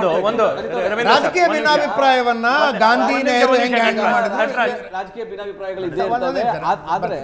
ಆದ್ರೆ ಮಣಿಶಂಕರಯ್ಯರವರು ಭಾಳ ಸೀನಿಯರು, ಅವ್ರಿಗೇನು ಗೊತ್ತಿಲ್ಲದಲ್ಲೇ ಅರುಮರಳು ಅಂತೇನೂ ಇಲ್ಲ ನನ್ನ ಪ್ರಕಾರ. ಯಾಕಂದರೆ ಅವರು ಉದ್ದೇಶಪೂರ್ವಕವಾಗಿ ಮಾತಾಡ್ತಾ ಇದ್ದಾರೆ. ಯಾಕಂದರೆ ಅವ್ರಿಗೆ ರಾಜ್ಯಸಭಾ ಹೋಗ್ಬೇಕಂತಿತ್ತು, ರಾಜ್ಯಸಭೆಗೆ ಅವಕಾಶ ಸಿಕ್ಕಿಲ್ಲ. ಮತ್ತು ಒಮ್ಮೆ ಸೋತರು ಕೂಡ ಅವರು ಲೋಕಸಭಾ ಚುನಾವಣೆಯಲ್ಲಿ 4 ಬಾರಿ ಸೋತರು ಕೂಡ ಅವ್ರಿಗೆ ರಾಜ್ಯಸಭಾ ಮಾಡಿದ್ರು, 3 ಸಲ MP ಆಗಿದ್ರು. ಇಷ್ಟೊಂದು ಹಿರಿಯರಾಗಿದ್ದರು ಕೂಡ ಅವರು ಈ ಥರ ಹೇಳಿಕೆ ಕೊಡ್ತಾ ಇರ್ತಕ್ಕಂಥದ್ದು ಅವ್ರಿಗೆ ರಾಹುಲ್ ಗಾಂಧಿ ಅವ್ರ ಮೇಲೆ ಅಸಮಾಧಾನ ಇದೆ, ಖಂಡಿತವಾಗಿದೆ. ಯಾಕಂದರೆ ರಾಹುಲ್ ಗಾಂಧಿಯವರು ಫೀಲ್ಡಲ್ಲಿ ನಿಂತ್ಕೊಂಡು, ಮೈದಾನದಲ್ಲಿ ನಿಂತ್ಕೊಂಡು ಕೆಲಸ ಮಾಡ್ತಿದ್ದಾರೆ. ಕಾಶ್ಮೀರದಿಂದ ಕನ್ಯಾಕುಮಾರಿವರೆಗೂ, ಮಣಿಪುರದಿಂದ ಮುಂಬೈವರೆಗೂ ಪಾದಯಾತ್ರೆ ಮಾಡಿ ಪಕ್ಷವನ್ನು ಸಂಘಟನೆ ಮಾಡಿ ರಾತ್ರಿ ಆಗಲೇ ಯುವಕರನ್ನ, ಆಮೇಲೆ ಕೇಂದ್ರ ಸರ್ಕಾರದ ದಬ್ಬಾಳಿಕೆಯನ್ನು, ಜನಗಳ ಮೇಲೆ ಆಗ್ತಾ ಇರ್ತಕ್ಕಂಥ ಅನ್ಯಾಯವನ್ನು, ಪಾಲಿಸಿಗಳ ಮೇಲೆ, ನೀತಿ ನಿಯಮಗಳ ಮೇಲೆ ಹೋರಾಟವನ್ನು ಮಾಡಿ ಗೆಲುವನ್ನು ಸಾಧಿಸ್ತಾ ಇದ್ದಾರೆ. ಅದು ಕೆಲವರಿಗೆ ಸಹಿಸಕ್ಕಾಗಿಲ್ಲ ಅಥವಾ ಏನಾಗಿದೆ ಅಂದರೆ ಲೈಮ್ ಲೈಟಲ್ಲಿ ಇದ್ದಂಥವ್ರು ಲೈಮ್ ಲೈಟಲ್ಲಿ ಇಲ್ಲ, ಕೆಲಸ ಮಾಡ್ತಿಲ್ಲ, ನಿಷ್ಕ್ರಿಯ ಆಗಿರೋಂಥವ್ರು ಬೇರೆಯವ್ರು ನೋಡಿ ಅದಕ್ಕೆ ಖುಷಿಪಟ್ಟು ರಾಹುಲ್ ಗಾಂಧಿ ಜೊತೆ ಕೈ ಜೋಡಿಸಿದ್ರೆ ಬೇಡ ಅಂತ ಯಾರು ಹೇಳ್ತಿರ್ಲಿಲ್ಲ.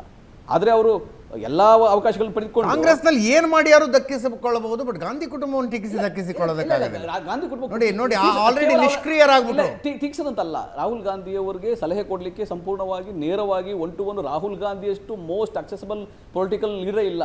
ರಾಹುಲ್ ಗಾಂಧಿ ಅಷ್ಟು ಇಂಟಿಗ್ರಿಟಿ ಇರತಕ್ಕಂತಹ, ಆನೆಸ್ಟ್ ಇರತಕ್ಕಂತಹ ಪೊಲಿಟಿಷಿಯನ್ ಇಂಡಿಯಾದಲ್ಲೇ ಇಲ್ಲ. ಅದು ಬಿಜೆಪಿ ಅಸ್ಸಾಮಿನ ಮಾಜಿ ನಿಮ್ಮ ರಾಜ್ಯಾಧ್ಯಕ್ಷರು, ಕಾಂಗ್ರೆಸ್ನ ರಾಜ್ಯಾಧ್ಯಕ್ಷರು ಏನು ಹೇಳಿ ರಾಜೀನಾಮೆ ಕೊಟ್ಟರು ಗೊತ್ತಾ? ಅಲ್ಲ, ಸಿಕ್ಲಿ ಮನೆಗೆ ಯಾರು ಅಪಾಯಿಂಟ್ಮೆಂಟ್ ಕೊಟ್ಟು ಯಾರು ಅಪಾಯಿಂಟ್ಮೆಂಟ್ ತಗೊಂಡು ಬಂದಿರ್ತಾರೆ ಅವರೆಲ್ಲರಿಗೂ ರಾಹುಲ್ ಗಾಂಧಿ ಅವರು ಸಿಕ್ಕಿದ್ದಾರೆ. ಶಿವಕುಮಾರ್ ಕೇಳ್ರಿ, ಡಿ ಕೆ ಶಿವಕುಮಾರ್ ಕೇಳ್ರಿ, ಅಪಾಯಿಂಟ್ಮೆಂಟ್ ಕೊಟ್ಟು ನವೆಂಬರ್ ಇಂದ ಇಲ್ಲಿ ತನಕ 5ನೇ ಸಲ ಹೋದಾಗ ಭೇಟಿ ಸಾಧ್ಯ ಆಗಿದ್ದು. ರಾಹುಲ್ ಗಾಂಧಿ ಅವರು ಯಾವತ್ತೇ ಅಪಾಯಿಂಟ್ಮೆಂಟ್ ಕೊಟ್ಟಿದ್ರೆ ಕೂಡ ಯಾವತ್ತೂ 100% ಅದನ್ನ ಹಾನರ್ ಮಾಡ್ತಾರೆ, ಯಾವತ್ತು ಯಾರನ್ನು ತಿರಸ್ಕಾರ ಇಡೀ ದೇಶದಲ್ಲಿ ರಾಹುಲ್ ಗಾಂಧಿ ಅವರಿಗೆ ಅಪಾಯಿಂಟ್ಮೆಂಟ್ ಅಗತ್ಯ ಇದ್ದಾಗ ಅಪಾಯಿಂಟ್ಮೆಂಟ್ ಕೊಡ್ತಾರೆ. ಖಂಡಿತವಾಗಿ ಯಾವ ಲೀಡರ್ ಕೂಡ ಅಪಾಯಿಂಟ್ಮೆಂಟ್ ತಗೊಳ್ದಲಿಲ್ಲ. ಮಾನ್ಯ ಡಿ ಕೆ ಶಿವಕುಮಾರ್, ಮಾನ್ಯ ಸಿದ್ದರಾಮಯ್ಯ ಅಪಾಯಿಂಟ್ಮೆಂಟ್ ತಗೊಂಡು ಭೇಟಿ ಮಾಡಿದ್ದಾರೆ, ಸವಿಸ್ತಾರವಾಗಿ ಚರ್ಚೆ ಮಾಡಿದ್ದಾರೆ. ಪೊಲಿಟಿಕಲ್ ಡೆವಲಪ್ಮೆಂಟ್ಸ್, ಐಡಿಯಾಲಜಿ, ರಾಹುಲ್ ಗಾಂಧಿಗೆ ಇಷ್ಟಕ್ಕಂತಹ ಐಡಿಯಾಲಜಿ ಕ್ಲಿಯಾರಿಟಿ ಇನ್ನೊಬ್ಬರು ಲೀಡರ್ಗಳಿಲ್ಲ. ಅದನ್ನ ಅರ್ಥ ಮಾಡ್ಕೊಳ್ಳೋಕ್ಕೂ ಕೂಡ ಈ ಜನರೇಷನ್ ಗ್ಯಾಪ್ ಇರ್ಬೋದು. ಜನರೇಷನ್ ಗ್ಯಾಪ್ ಇರೋರು ಅರ್ಥ ಮಾಡ್ಕೊಳ್ಳೋದಲ್ಲ ಇರಬಹುದು. ಜನರೇಷನ್ ಗ್ಯಾಪ್ ಇರೋರು ಈಗಿನ ಯುವ ಮನಸ್ಥಿತಿಯನ್ನ, ಈ ದೇಶದಲ್ಲಿ ಸೋಷಿಯಲ್ ಜಸ್ಟಿಸ್ ಅನ್ನ, ಈ ದೇಶದಲ್ಲಿ ಆಗ್ತಾ ಇರ್ತಕ್ಕಂಥ ಡೆಮೋಕ್ರೆಟಿಕಲ್ ಏನು ದಬ್ಬಾಳಿಕೆ ಆಗ್ತಾ ಇದೆ ಅದನ್ನ ಅರ್ಥ ಮಾಡ್ಕೊಳ್ಳೋದಲ್ಲ ಇರತಕ್ಕಂಥ ಹಿರಿಯ ತಲೆಗಳಿರ್ತವೆ. ಅವರಿಗೆ ಮಣಿಶಂಕರ್ ಇರಬೇಕು ಅನ್ನುವ ಕಳಕಳಿಯಿಂದ ಹೇಳ್ತಾ ಇರೋದು. ಈ ರೀತಿಯಾಗಿ ಪಕ್ಷ ಬಿಟ್ಟು ಹೋಗುವ, ಅಂದ್ರೆ ಒಂದು ಹೆಜ್ಜೆ ಹೊರಗಿಟ್ಟವರು ಮತ್ತು ಪಕ್ಷದ ಒಳಗೆ ಇದ್ಕೊಂಡು ಭಿನ್ನಾಭಿಪ್ರಾಯದ ಮಾತಾಡ್ತಿರಲ್ಲ, ಅವ್ರ ಮಾತುಗಳ ಬಗ್ಗೆ ಸ್ವಲ್ಪ ಗಮನ ಕೊಡಿ. ಗಮನ ಕೊಡ್ತಾರೆ. ಅಸ್ಸಾಮಿನ ಮುಖ್ಯಮಂತ್ರಿ, ಈಗ ಬಿಜೆಪಿಯಿಂದ ಮುಖ್ಯಮಂತ್ರಿ ಆಗಿರುವ ಹಿಮಂತ ಬಿಸ್ವಾ ಶರ್ಮಾ ಕಾಂಗ್ರೆಸ್ ಬಿಡುವಾಗಿ ಏನ್ ಹೇಳಿಬಿಟ್ರು ಅವರು ರಾಹುಲ್ ಗಾಂಧಿ ಅವರ ಭೇಟಿಯನ್ನು ಉಲ್ಲೇಖಿಸಿ ತಾನೆ ಅವರು ಭೇಟಿಯನ್ನು ಉಲ್ಲೇಖಿಸಿ ಹೇಳಿದ್ರು. ಬಟ್ ರಾಹುಲ್ ಗಾಂಧಿ, ನಾನು ನಿಮ್ಗೆ ಸ್ಪಷ್ಟವಾಗಿ ಇನ್ನೊಂದ್ಸಲ ಹೇಳ್ತೀನಿ, ರಾಹುಲ್ ಗಾಂಧಿ ಅವರು ಯಾರು ಅಪಾಯಿಂಟ್ಮೆಂಟ್ ಕೊಟ್ಟರೆ ಅದನ್ನ ಆನರ್ ಮಾಡ್ತಾರೆ. ಅಷ್ಟು ಸಂಪೂರ್ಣ ಸಮಯ ಆನರ್ ಮಾಡಿದ್ರು ಅಂತಾನೆ ಹಿಮಂತ ಬಿಸ್ವಾ ಶರ್ಮಾ ಹೇಳಿದ್ರಿ. ಅವ್ರ ಅಪಾಯಿಂಟ್ ಈಗ ಆನರ್ ಮಾಡಿದ್ರು ಅಂತ ಹಿಮಂತ ಬಿಸ್ವಾ ಶರ್ಮಾ ಹೇಳಿದ್ದು. ಅಜಿತ್ ಅವರೇ, ತಾವು ಹೆಂಗ್ ಗೊತ್ತಾ, ತಮ್ಮ ಮನೆಯಲ್ಲಿ ತಾವು ಹೆಂಗಿರ್ತೀವಿ ತಮ್ಮ ಮನೆಯಲ್ಲಿ, ಅದು ತಮ್ಮ ವೈಯಕ್ತಿಕ ಇರ್ತದೆ. ಅವರು ಅಪಾಯಿಂಟ್ಮೆಂಟ್ ಕೊಟ್ಟಿಲ್ಲ ಸಮಯದಲ್ಲಿ ಬಂದ್ಬಿಟ್ಟು ನಾನು ಮೀಟ್ ಮಾಡಿಲ್ಲ, ಮನೇಲಿ ಸುಮ್ಮನೆ ಕೂತಿದ್ದೀನಿ ಅಂತ ಹೇಳೋದು ಒಬ್ಬ ಯಾವ ನಾಯಕನಿಗೂ ಅದು ಶೋಭೆ ತರೋದಲ್ಲ. ಅದು ಅವ್ರು ಬಿಡಿ, ಅದನ್ನ ನಾನು ಯಾಕಂದ್ರೆ ವ್ಯಕ್ತಿ. ನಾನು ರಾಜೀವ್ ಗಾಂಧಿ ಜೊತೆ ಇದ್ದೆ. ರಾಜೀವ್ ಗಾಂಧಿ ಪ್ರಧಾನಮಂತ್ರಿ ಆಗಿದ್ದಾಗ 84ರಿಂದ 89ರವರೆಗೆ ಬೆಳಿಗ್ಗೆ 6:30ಯಿಂದ ಬೆಳಿಗ್ಗೆ 8:30, 9ರವರೆಗೆ ಅವ್ರು ಬರೀ ಕಾಂಗ್ರೆಸ್ ಕಚೇರಿಯಲ್ಲಿ ಬಂದು ಕೂಡ್ತಿದ್ರು. ತಮ್ಮ ಕಚೇರಿಯಲ್ಲಿ ಯಾರು ಕಾಂಗ್ರೆಸ್ ಕಾರ್ಯಕರ್ತರು ಹೋದ್ರು ಭೇಟಿ ಆಗ್ತಾರೆ. ನೀವು ಮೋಟಮ್ಮ ಮಲ್ಲಾಜಮ್ಮ ಅವ್ರನ್ನ ಕೇಳಿ ಸೋನಿಯಾ ಗಾಂಧಿ ಹೆಂಗ್ ಭೇಟಿ ಆಗ್ತಿದ್ರು ಅಂತ. ಯಾರು ಹೋದ್ರು ಸೋನಿಯಾ ಗಾಂಧಿ ಅವರು ಹೋಗಿ ಭೇಟಿ ಬರ್ಬೋದಿತ್ತು. ಇಲ್ಲಿ ಪ್ರಾಬ್ಲಮ್ ಆಗಿರೋದೇ ರಾಹುಲ್ ಗಾಂಧಿ ಮೇಲೆ ಟೀಕೆ ಟಿಪ್ಪಣಿಗಳು ಯಾಕೆ ಬರ್ತಾ ಇವೆ ಅಂದ್ರೆ ಅವ್ರು ಯಾರಿಗೂ ಅಪಾಯಿಂಟ್ಮೆಂಟ್ ಕೊಡಲ್ಲ. ಸಿದ್ದರಾಮಯ್ಯನವರೇ ನವೆಂಬರ್ 20ಕ್ಕೆ ಹೋದಾಗ 3 ನಿಮಿಷ 4 ನಿಮಿಷ ಮಾತಾಡಿ ನೀವು ಹೋಗಿ ಭೇಟಿಯಾಗಿ ಅಂತ ಕಳಿಸಿದ್ರು. ಡಿ ಕೆ ಶಿವಕುಮಾರ್ ಅಸಹನೆ, ಅಸಮಾಧಾನ ರಾಂಗ್ ಇನ್ಫಾರ್ಮೇಶನ್ ಹೋಗುತ್ತೆ. ಯಾಕಂದ್ರೆ ಸ್ಪಷ್ಟವಾಗಿ ಯಾವತ್ತು ಅಪಾಯಿಂಟ್ಮೆಂಟ್ ಕೇಳಿದಾರೋ ಅಪಾಯಿಂಟ್ಮೆಂಟ್ ಕೊಟ್ಟಿದ್ದಾರೆ. ಎಲ್ಲ ಸಮಯ ಕೇಳಿ, ಈಗ ಅಪಾಯಿಂಟ್ಮೆಂಟ್ ಕೊಟ್ಟಿದ್ದಾಗ ಈಗ ಸೆಷನ್ ನಡೀತಾ ಇರ್ತದೆ, ಅವ್ರು ಬೇರೆ ಅಪಾಯಿಂಟ್ಮೆಂಟ್ ಕೊಡ್ಬೇಕಂತ ಏನಿಲ್ಲ. ಆದ್ರೆ ಅಪಾಯಿಂಟ್ಮೆಂಟ್ ಕೊಟ್ಟಾಗ ಎಲ್ಲರಿಗೂ ಆನರ್ ಮಾಡಿದ್ದಾರೆ, ಅದು ಸ್ಪಷ್ಟ. ಆದ್ರೆ ಅವ್ರನ್ನ ಈಗ ಬಿಂಬಿಸಕ್ಕೆ ಏನ್ ಪ್ರಯತ್ನ ಮಾಡಿದಾರಲ್ಲ, ಈಗ ಮಣಿಶಂಕರ್ ಅಯ್ಯರ್ ಅವರು ನಿವೃತ್ತಿ ಇದ್ದಾರೆ, ರಾಜಕಾರಣದಿಂದ ನಿವೃತ್ತಿಲಿದ್ದಾರೆ. ಕೇಳಿ, ಇಲ್ಲ ನಾನು ಅಸೋಸಿಯೇಷನ್ ಏನಿಲ್ಲ, ಅವ್ರಿಗೆ ಅವಕಾಶವನ್ನ ಪಕ್ಷ ಎಲ್ಲ ಕೊಟ್ಟಿತ್ತು. ಅವ್ರ ಪಕ್ಷಕ್ಕೂ ದುಡ್ದಿರಲಿಲ್ಲ ಅಂತ ಹೇಳ್ತಿಲ್ಲ.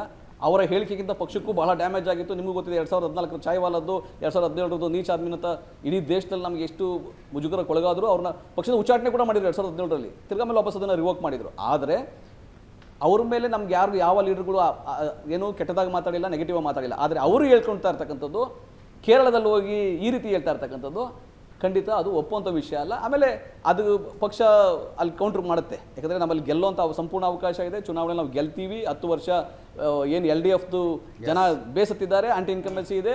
UDF ಗೆಲ್ತೀವಿ. ಅದು ರಾಹುಲ್ ಗಾಂಧಿಯವರು ವರ್ಚಸ್ಸಿಂದನೇ. ರಾಹುಲ್ ಗಾಂಧಿಯವರು ಇಡೀ ದೇಶದಲ್ಲಿ BJP ವಿರುದ್ಧ ಯಾವ ರೀತಿ ಹೋರಾಟ ಮಾಡ್ತಾ ಇದ್ದಾರೆ ನೀವು ಗೊತ್ತಿರಬೇಕು. ಭೂ ಸ್ವಾಧೀನ ಕಾಯ್ದೆ ಅಂತ ಹಿಡಿದು 3 ಕೃಷಿ ಕಾಯ್ದೆಗಳ ವಿರುದ್ಧ ಎಲ್ಲ ಹೋರಾಟ ಮಾಡಿದ ಎಲ್ಲ ವಾಪಸ್ ತಗೊಂಡು BJP ಆ ರೀತಿ ಹೋರಾಟ ಮಾಡಿ ಕೇರಳದಲ್ಲಿ ಮಾಡಿದ ಒಂದು ಭಾಷಣದ ನಂತರ ಮಾಧ್ಯಮಗಳಿಗೆ ಕೊಟ್ಟ ಪ್ರತಿಕ್ರಿಯೆ ಕಾಂಗ್ರೆಸ್ಗೆ ತುಂಬ ಮುಜುಗರ ತರುವಂಥದ್ದಾಗಿತ್ತು.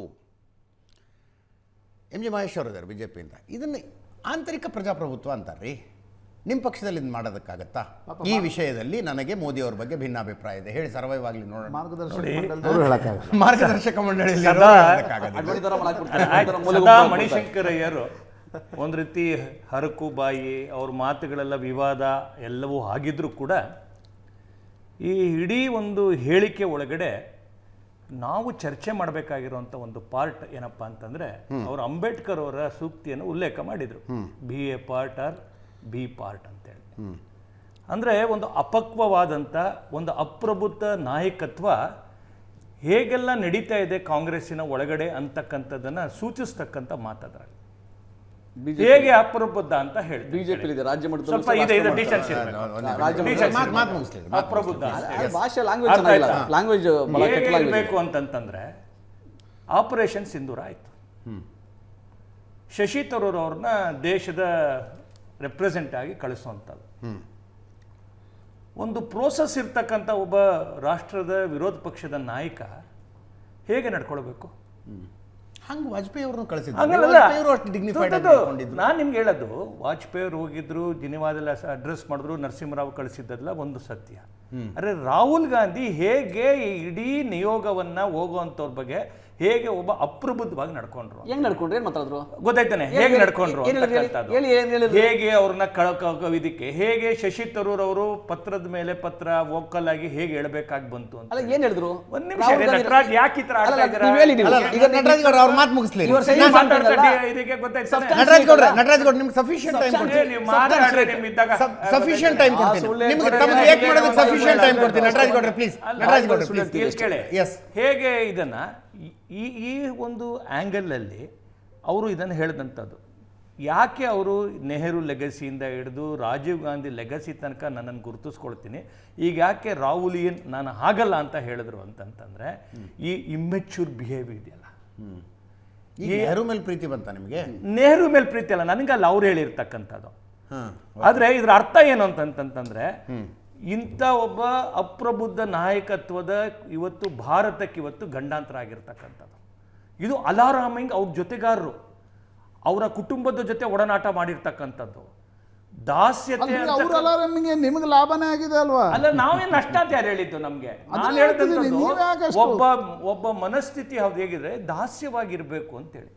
ವಿವೇಕ ಇದ್ದಂಥವ್ರಿಗೆ, ವಿಚಾರ ಇದ್ದಂಥವ್ರಿಗೆ, ಸಿದ್ಧಾಂತ ಇರೋರಿಗೆ ಅಲ್ಲಿ ಸ್ಪೇಸ್ ಇಲ್ಲ ಅಂತ. ಇದ್ರ ಅರ್ಥ ಏನು? ಅಲ್ಲಿ ಸ್ಪೇಸ್ ಇಲ್ಲ ಅಂತೇಳಿ. ಯಾರೆಲ್ಲ ಬಟ್ಟಿಂಗಿಗಳಿದ್ದಾರೆ, ಯಾರೆಲ್ಲರೂ ಕೂಡ ಈ ಥರದ ದಾಸ್ಯದ ಒಳಗಡೆ ಇರೋ ಅಂಥವ್ರಿಗೆ ಅವಕಾಶ ಇದೆ ಅಂತ. ನಿಮ್ಮಲ್ಲೂ ಮಾರ್ಗದರ್ಶಕ ಮಂಡಲ ಅಲ್ಲ, ಈಗ ಇಲ್ಲಿ ಒಂದು ವಿಷಯ ಹೇಳ್ತೀನಿ. ಇಲ್ಲಿ ಭಾಳ ನೀವು ಭಾಳ ಹಿರಿಯರಿದ್ದೀರಿ. ಒಂದು ಮಾತು, ಅಂಬೇಡ್ಕರ್ ಅವರ ಸೂಕ್ತವನ್ನು ಅವ್ರು ಯಾಕೆ ಅದನ್ನು ಉಲ್ಲೇಖ ಮಾಡಿದ್ರು ಅನ್ನೋಂಥದ್ದು ಇವತ್ತಿರ್ತಕ್ಕಂಥದ್ದು ಮೈನ್ ಫೋಕಸಿಂಗ್ ಪಾಯಿಂಟ್ ಅಂತೇನೋ, ಒಬ್ಬ ಯಾವುದೇ ಒಂದು ನಿರ್ಧಾರವನ್ನು ತೆಗೆದುಕೊಳ್ಳುವಂಥ ಒಬ್ಬ ನಾಯಕತ್ವನೇ ಇಲ್ದಿರ್ತಕ್ಕಂಥದ್ದು ಬಿಟ್ಟಾಕ್ರೆ ಕಾಂಗ್ರೆಸ್ಸಿನ ಬಗ್ಗೆ ನಮ್ಗೆ ಬೇಡ, ನೀವೇನಾದ್ರು ಮಾಡ್ಕೊಳ್ಳಿ, ಅದರದ್ದು ಆಂತರಿಕ ವಿಚಾರ ನಮಗೆ. ಆದರೆ ದೇಶದ ಸಲುವಾಗಿ ತೆಗೆದುಕೊಂಡಂಥ ನಿರ್ಧಾರಗಳು ಕೂಡ ಹೇಗೆ ನಡ್ಕೊಳ್ತಾರೆ, ಪೂರ್ಣ ಮಾಹಿತಿ ಗೊತ್ತಿಲ್ಲದೆ, ಪೂರ್ಣ ಇಲ್ಲದೆ ಅವ್ರು ಬರ್ತಕ್ಕಂಥ ವಿಷಯಕ್ಕೆ ಬನ್ನಿ ಸರ್, ವಿಷಯಕ್ಕೆ ಬನ್ನಿ. ಈ ವಿಷಯಕ್ಕೆ ಏನು ಇದನ್ನ ಆಂತರಿಕ ಪ್ರಜಾಪ್ರಭುತ್ವ ಅಂತ ಯಾಕೆ ನೋಡಬಾರ್ದು? ಇಲ್ಲ, ಆಂತರಿಕ ಇತ್ತಲ್ಲ, ಇದೀವ್ಯಾಕೆ ಚರ್ಚೆ ಮಾಡ್ತಾ ಇದ್ದೀರಾ? ಆ ಪಕ್ಷದ ಸುಪ್ರೀಂ ಲೀಡರ್ ಬಗ್ಗೆ ತಮ್ಮಲ್ಲಿರುವಂತಹ ಭಿನ್ನಾಭಿಪ್ರಾಯವನ್ನ ಬಹಿರಂಗವಾಗಿ ಜನರ ಮುಂದೆ ಹೇಳುವ ಅಧಿಕಾರ ಅಲ್ಲಿದೆ. ಅದೇನೇ ನಾನು ಕೂಡ ಹೇಳ್ತಿರೋದು. ಆ ಬಹಿರಂಗ ಯಾಕೆ ಪಡಿಸಿದ್ರು ಅಂತ. ಅವರೆಲ್ಲೂ ಇವ್ರು ಹೇಳೋದಲ್ಲ, ರಾಜ್ಯಸಭಾ ಕೊಟ್ಟಿಲ್ಲ, ಆ ಕಾರಣಕ್ಕೋಸ್ಕರ ನಾನು ವಿರೋಧ ಮಾಡ್ತಾ ಇದ್ದೀನಿ ಅಂತ ಹೇಳಲಿಲ್ಲ. ಅವರು ಈ ಪಾರ್ಟನ್ನು ಯಾಕೆ ಕೊಟ್ಟು ಮಾಡಿದ್ರು ಅಂತಂತಂದ್ರೆ, ಈ ಯಾರು ನಾಯಕತ್ವ ಕಾಂಗ್ರೆಸ್ಸಿಗರು ಅಂತ ಭಾವಿಸಿರ್ತಕ್ಕಂಥ ಇವತ್ತಿನ ರಾಹುಲ್ ಗಾಂಧಿ ಅವರ ನಾಯಕತ್ವ ಇದೆ, ಆ ನಾಯಕತ್ವ ಪಕ್ವವಿಲ್ಲ, ಅದು ದೇಶಕ್ಕೆ ಒಳಿತಿಲ್ಲ ಅಂತಕ್ಕಂಥ ಮಾತನ್ನ ಅಡ್ರೆಸ್ ಮಾಡುವಂಥದ್ದು. ಮಹೇಶ್, ಅರುಣ್ ಶೌರಿ ಇದ್ರಲ್ವಾ ಅಲ್ಲಿ, ವೈಚಾರಿಕವಾಗಿ ತುಂಬ ಗಟ್ಟಿ ಇದ್ದ ನಾಯಕ ಇದ್ರು ಅರುಣ್ ಶೌರಿ, ನಿಮ್ಮ ಪಾರ್ಟಿ ಜೊತೆಗಿದ್ರು. ಅವರು ರಾಜ್ಯಸಭೆ ಕೊಡದೇ ಇದ್ದಾಗ, ಕೇಂದ್ರದಲ್ಲಿ ಹಣಕಾಸು ಮಂತ್ರಿ ಮಾಡದೇ ಇದ್ದಾಗ ನರೇಂದ್ರ ಮೋದಿ ಅವ್ರನ್ನ ಟೀಕಿಸಿ ಹೊರಗಡೆ ಹೋದ್ರು ಅವರು. ಸುಬ್ರಹ್ಮಣ್ಯನ್ ಸ್ವಾಮಿ ನಿಮಗಿಂತ ಜಾಸ್ತಿ ವೈಚಾರಿಕವಾಗಿ ಬದ್ಧತೆ ಇರೋರು. ಅವ್ರು ಏನ್ ಟೀಕೆ ಮಾಡ್ತಿದ್ದಾರೆ ಇವತ್ತು ಸುಬ್ರಹ್ಮಣ್ಯ ಸ್ವಾಮಿ? ಮಾಡಬೇಡಿ ಪ್ರಶಾಂತ್ ಅವರು, ಒಂದು ವಿಷಯ ಹೇಳ್ತೀನಿ. ಯಾರಿಗೋ ಒಬ್ರು ಅಧಿಕಾರ ಅಂತಕ್ಕಂಥದ್ದು, ನಾವು ಒಂದು ವಿಷಯ ಹೇಳ್ತೀವಿ ಕೇಳಿ, ಅಧಿಕಾರದ ಸಲುವಾಗಿ ಇದನ್ನ ರೆಬೆಲಿಯನ್ ಮಾಡ್ತಾ ಇದ್ದಾರೆ ಅಂತ ಆತರ ಭಾವಿಸ್ಬೇಡಿ. ನೀವು ಕ್ರೊನಾಲಜಿ ತಗೊಂಬನ್ನಿ. ಗುಲಾಬ್ ನಬಿ ಆಜಾದ್ ತಗೊಂಬನ್ನಿ, ಹೇಮಂತ ಬಿಸ್ವಾ ಶರ್ಮಾ ತಗೊಂಬನ್ನಿ, ಮೊನ್ನೆ ಕೊಟ್ಟಿರ್ತಕ್ಕಂಥ ಅಸ್ಸಾಮಿನ ಮಾಜಿ ಕಾಂಗ್ರೆಸ್ ಅಧ್ಯಕ್ಷರು ಅವ್ರ ತನಕ ತಗೊಂಬನ್ನಿ. ನೀವು ಆಲ್ ರ್ಯಾಂಕ್ ಆ್ಯಂಡ್ ಫೇಲ್ ತೊಗೊಂಬನ್ನಿ. ಆಲ್ ರ್ಯಾಂಕ್ ಆ್ಯಂಡ್ ಫೇಲ್ ತೊಗೊಂಬಂದಿರ್ತಕ್ಕಂಥ ಅಡ್ರೆಸ್ ಓಕೆ, ನೀವು ಹೇಳೋದಲ್ಲ ಅವ್ರದ್ದು ಪಾರ್ಟಿ ಜನ ಒಪ್ಪಿಟ್ಟಿದ್ದಾರಾ? ಈಗ ಜನ ಒಪ್ಪಿದಾರ? ನೀವೀಗ ಅಧಿಕಾರದಲ್ಲಿದ್ದೀರಿ, ಹಂಗಲ್ಲ ಹಾಗಲ್ಲ ಪ್ರಶಾಂತ್, ನಿಮ್ಮನ್ನು ಚಾಲೆಂಜ್ ಮಾಡ್ತಾ ಇಲ್ಲ. ನಾಳೆ ನಾನು ಹೇಳ್ತೀನಿ ಕೇಳಿ, ಯಡಿಯೂರಪ್ಪನವರು ಇಲ್ಲಿ ಮುಖ್ಯಮಂತ್ರಿ ಆಗಿದ್ರು ಅಲ್ವಾ? ಸ್ವಲ್ಪ ಕೆಳಮಟ್ಟಕ್ಕೆ ಬರೋಣ, ರಾಜ್ಯ ಮಟ್ಟಕ್ಕೆ ಬರೋಣ. ಯಡಿಯೂರಪ್ಪನವರು ಇಲ್ಲಿ ಮುಖ್ಯಮಂತ್ರಿ ಆಗಿದ್ರು. ಆಸ್ ಸೂನ್ ಆಸ್ ಅವ್ರನ್ನ ಅಧಿಕಾರದಿಂದ ಇಳಿದ ತಕ್ಷಣ ನಿಮ್ಮನ್ನು ಚಾಲೆಂಜ್ ಮಾಡಿದರು. ಗೋಪಿನಾಥ್ ಮುಂದೆ ಅಹಮದ್ ಪಟೇಲ್ ಮನೆಗೆ ಹೋಗಿದ್ರು ರೀ, ಮದರ್ ತೆರೇಸಾ ಕ್ರೆಸೆಂಟ್ ರೋಡಲ್ಲಿ. ಗೋಪಿನಾಥ್ ಮುಂದೆ ಯಾಕೆ? ಗಡ್ಕರಿ ಅವರನ್ನು ರಾಷ್ಟ್ರೀಯ ಅಧ್ಯಕ್ಷರನ್ನಾಗಿ ಮಾಡಿದಾಗ ಅವ್ರಿಗೆ ಅನ್ನಿಸ್ತು ನನಗಿಲ್ಲೇನು ಅವಕಾಶ ಇಲ್ಲ, ನಾನು ಹೋಗ್ತೀನಿ ಅಂತ ಹೊರಟ್ರವರು. ಮದನ್ ಲಾಲ್ ಖುರಾನ ನೀವು ಮುಖ್ಯಮಂತ್ರಿ ಮಾಡಿದ್ರಿ. ಉಮಾ ಭಾರತಿ ಮಧ್ಯಪ್ರದೇಶದಲ್ಲಿ ನೀವು ಇಳಿಸಿದ ತಕ್ಷಣ ಬೇರೆ ಪಾರ್ಟಿ ಮಾಡಿದರು. ಕಲ್ಯಾಣ್ ಸಿಂಗ್ ಉತ್ತರ ಪ್ರದೇಶದಲ್ಲಿ ಮುಖ್ಯಮಂತ್ರಿಯಾಗಿ ಕೆಳಗಿಳಿದ ತಕ್ಷಣ ಬೇರೆ ಪಾರ್ಟಿ ಮಾಡ್ಕೊಂಡು ಹೋಗಿದ್ರು. ಅಲ್ಲ, ನಾನು ಇದನ್ನ ಯಾವುದೂ ಅಧಿಕಾರ ಇಲ್ಲದೆ ಇದ್ದಾಗ ಇದು ನಡೆಯುತ್ತೆ. ನಿಮ್ಗೆ ಅಧಿಕಾರ ಕಾಣ್ತಾ ಇಲ್ಲ ಈ ಅಷ್ಟೇ. ಚರ್ಚೆ ಯಾಕೆ ಬರ್ತಿದೆ? ನಿಮ್ಗೊಂದು ಮಾತು ಹೇಳ್ತಾ ಇದ್ದೀನಿ, ಇಡೀ ದೇಶದ ಒಳಗಡೆ ಯಾಕೆ ಈ ಥರ ಚರ್ಚೆ ಬರ್ತಿದೆ? ಪದೇ ಯಾಕೆ ಚರ್ಚೆ ಬರ್ತಿದೆ ಹೇಳಿ? 85 ಚುನಾವಣೆಗಳು ಸತತವಾಗಿ ಸೋಲು ಇರ್ಬೋದ್ರಿ, ಇರ್ಬಹುದಲ್ಲ, ಇದೇನೆ ಹೌದು. ಅಲ್ಲಲ್ಲ, ನಾಯಕತ್ವವನ್ನು ಯಾವತ್ತು ಒಂದು ಅಭದ್ರತೆ, ಒಬ್ಬ ನಾಯಕತ್ವ ಪ್ರಶ್ನೆ ಯಾವಾಗ ಬರುತ್ತೆ ಅಂತ ನೀವು ತೆಗೆದುಕೊಳ್ಳುವಂತ ನಿರ್ಧಾರಗಳು ಹಂಗಲ್ಲ. ನಿಮ್ಗೊಂದು ವಿಷಯ ಹೇಳ್ತೀನಿ ಕಡೆ, ದೇಶದ ಜನ ಕೂಡ ಇವರ ಏನು ನಿರ್ಧಾರಗಳಿದೆ ಇವ್ರು ತೆಗೆದುಕೊಳ್ಳುವಂತ ಎಕ್ಸ್ಟ್ರಾ ಲೆಫ್ಟಿಸಮ್, ನೀವು ನೆನ್ನೆ ಮಾತನಾಡಿದ್ರಲ್ಲ, ಎಡಪಂಥೀಯಕ್ಕೆ ವಾಲ್ತಾ ಇರ್ತಕ್ಕಂಥದ್ದು, ಸೆಂಟ್ರಿಸ್ಟ್ ಪಾರ್ಟಿ ಲೆಫ್ಟಿಸ್ಟ್ ಪಾರ್ಟಿಗೆ ಪರಿವರ್ತನೆ ಆಗ್ತಿರ್ತಕ್ಕಂಥದ್ದು, ಯಾವುದಾದ್ರೂ ರಾಹುಲ್ ಗಾಂಧಿ ಅವರ ಚಟುವಟಿಕೆ ಒಳಗಡೆ ರಾಷ್ಟ್ರಕ್ಕೆ ಪೂರಕವಾಗಿರೋದು. Mani Shankar Iyer Rahul Gandhi for that. ಮಣಿಶಂಕರ್ ಅಯ್ಯರ್ ಒಬ್ಬ ಕಟ್ಟರ್ ಮಾರ್ಕ್ಸಿಸ್ಟು, ನೀನ್ ಲೆಫ್ಟಿಸ್ಟ್ ಆಗ್ತಿದೀಯ ಅಂತ ಹೇಳಿ ಬೈಯೋದಕ್ಕೆ ಸಾಧ್ಯ ಏನ್ರಿ? ಆ ಕಾರಣಕ್ಕೆ ರಾಹುಲ್ ಗಾಂಧಿ ಮೇಲೆ ಅಸಮಾಧಾನ. ಅವ್ರು ಅದರಲ್ಲಿ ಮುಂದುವರಿಸ್ತಾ ಒಂದು ಮಾತು ಹೇಳಿದ್ರು, ಏನು ಬ್ಯಾಟ್ ಅಂಡ್ ಬಿಟ್ಟೋಗಿದೆ, ಪಿನಿಯನ್ ವಿಜಯ್ ನೀವು ಕ್ಯಾರಿ ಮಾಡಿ. ಅದರ ಅರ್ಥ ಏನಂದ್ರೆ Congress is not credibility. Congress ಹತ್ರ ತಾಕತ್ತಿಲ್ಲ, ಸಾಮರ್ಥ್ಯ ಇಲ್ಲ, ಕಾಂಗ್ರೆಸ್ ರಿಜೆಕ್ಟೆಡ್ ಅಂತ ಅದ್ರ ಅರ್ಥ. ಅದು ಸ್ಪೆಸಿಫಿಕಲಿ ಪಂಚಾಯತ್ ರಾಜ್ ವ್ಯವಸ್ಥೆಗೆ ಸಂಬಂಧಿಸಿದಂತೆ ಕೊಟ್ಟ ಹೇಳಿಕೆಯಾಗಿತ್ತು. ಅದನ್ನ ಯಾವ್ದು ಪಂಚಾಯತ್ ರಾಜ್ ವ್ಯವಸ್ಥೆ ಕೊಟ್ಟ ಹೇಳಿಕೆ ಅದ್ರದ್ದೇ. ನೀವು ಪಂಚಾಯತ್ ರಾಜಿಗೆ ಪರ್ಟೆಂಟು ಅದೇ ವಿಷಯಕ್ಕೆ ಆಗಿದ್ರೂ ಕೂಡ ಹೇಳ್ತೀನಿ ಕೇಳಿ. ಹಾಗಾದ್ರೆ ನಿಮ್ದೆಲ್ಲಿ ಜವಾಬ್ದಾರಿ, ಎಲ್ಲಿ ನಿಮ್ಮ ಹೊಣೆಗಾರಿಕೆ, ನಿಮ್ದು ಅಕೌಂಟಬಿಲಿಟಿ ಎಲ್ಲಿ? ಯು ಆರ್ ಫೇಲ್ಡ್ ಅಂತಲ್ವಾ? ಇಲ್ಲರ ನಿಮ್ಮನ್ನು ಪ್ರೈಸ್ ಮಾಡ್ತಿದ್ರು. ಅವ್ರೇನು ಹೇಳಿದ್ರು? ಈಗಲೂ ಏನು ಅವರು ಒಂದು ಮಾತನ್ನ ಹೇಳಿದ್ರು, ಅದನ್ನು ಕೋಟ್ ಮಾಡಿದ್ರು. ಕಾಂಗ್ರೆಸ್ನವ್ರಿಗೆ ಇದ್ರ ಬಗ್ಗೆ ಚಿಂತೆ ಇರಲಿ, ನಂದು ಅಭ್ಯಂತರ ಇಲ್ಲ. ನಾವು ಪ್ರಶ್ನೆ ಕೇಳಿ, ನಿಮ್ಗೆ ಯಾಕೆ ಚಿಂತೆ ರೀ? ಚಾಯ್ ನಿಮಗಂತೂ ಪ್ಲಾಟರ್ ನಲ್ಲಿಟ್ಟು ಚಾಯ್ ಪೇ ಚರ್ಚೆಗೆ ಒಂದು ಅವಕಾಶ ಕೊಟ್ಟವರು. 2014 ಚರ್ಚೆ ಇರ್ಬೋದು, ನೀಚ್ ಇರ್ಬೋದು, ಅವರು ಫ್ರೆಂಡ್ಸ್ದು ಮ್ಯಾಸಿಕರ್ ಬಗ್ಗೆ ಕೊಟ್ಟಂತ ನಿಲ್ವಿರ್ಬೋದು, ಸಾವರ್ಕರ್ದು ಕಿತ್ತಾಕಿರೋದು ವಿಷಯ ಇರ್ಬೋದು. ನಾನು ಪ್ರಾರಂಭದಲ್ಲೇ ಹೇಳಿದ್ನಲ್ಲ, ಅವರು ಸೈದ್ಧಾಂತಿಕವಾಗಿ ಅವರ ಹರಕು ಬಾಯು, ಅವರ ಮಿಕ್ಕಿದೆಲ್ಲ ಅವರ ಡಿಪ್ಲೊಮೆಟ್ ಆಗಿ ಅವರ ಮಾತಿನಲ್ಲಿ ಇಲ್ದಿರೋದು ಮಧ್ಯದೊಳಗಡೆ ನಾನು ಹೇಳ್ತಿರೋಂಥದ್ದು. ಇದರಲ್ಲಿ ಯಾವುದು ಅವ್ರು ಅಡ್ರೆಸ್ ಮಾಡ್ತಿರ್ತಕ್ಕಂಥದ್ದು ನಮ್ಮ ಬೇರೆ ಇನ್ಯಾವುದೂ ಅಲ್ಲ, ನಮ್ಗೆ ಅದರಿಂದ ಆಗಬೇಕಾಗಿದ್ದಿಲ್ಲ. ಅವ್ರು ಅಡ್ರೆಸ್ ಮಾಡ್ತಿರ್ತಕ್ಕಂಥದ್ದು ಒಂದು ಫೇಲ್ಡ್ ಇಮ್ಮೆಚ್ಯೂರ್ ಒಂದು ಲೀಡರ್ಶಿಪ್ಪಿನ ಬಗ್ಗೆ ಅವರು ಪಾಯಿಂಟ್ ಮಾಡಿದ್ದಾರೆ. It is a bad time ರೀ. ನಿಮ್ಮಲ್ಲಿ ಇರ್ತಾರೆ, ಎಲ್ಲ ಅಧಿಕಾರವನ್ನು ಅನುಭವಿಸ್ತಾರೆ, ಏರಬಹುದಾದ ಉನ್ನತ ಹುದ್ದೆಗಳನ್ನು ಏರ್ತಾರೆ. ಅದಿಲ್ಲ ಅಂದ ತಕ್ಷಣ ತಿರುಗಿ ಬಿದ್ದು ಬಿಡ್ತಾರೆ. ಪಾಪ ಬ್ಯಾಡ್ ಟೈಮ್ ಅದು. ಆದ್ರೆ ಸಮಸ್ಯೆ ಇದಷ್ಟೇ ಅಲ್ರಿ, ನೆಕ್ಸ್ಟ್ ಜನರೇಷನ್ ಕೂಡ ಹಂಗಾಗ್ತಿದೆಯಲ್ಲ. ಅಹಮದ್ ಪಟೇಲ್ರು ತಮ್ಮ ಜೀವನವನ್ನು ಪಕ್ಷಕ್ಕಾಗಿ ತೆಗೆದ್ರು. ಅವ್ರ ಮಕ್ಕಳಿಗೆ ನಿಮ್ಮ ಜೊತೆಗಿಲ್ಲ. ಆಂಟನಿ ಮಕ್ಕಳು ನಿಮ್ಮ ಜೊತೆಗಿಲ್ಲ. ಅಂದ್ರೆ ಹಿರಿಯರ ಜನರೇಷನ್ ಇಲ್ಲ, ಅದರ ನೆಕ್ಸ್ಟ್ ಜನರೇಷನ್ ಜ್ಯೋತಿರಾದಿತ್ಯ ಸಿಂಧ್ಯಾ.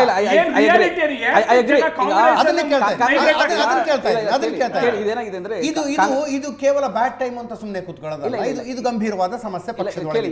ಇದು ಪಕ್ಷದಲ್ಲಿ ಕೇವಲ ಎಲ್ಲಾ ರಾಜಕೀಯ ಪಕ್ಷದಲ್ಲಿ ಈ ತರದೇ ಆಗುತ್ತೆ.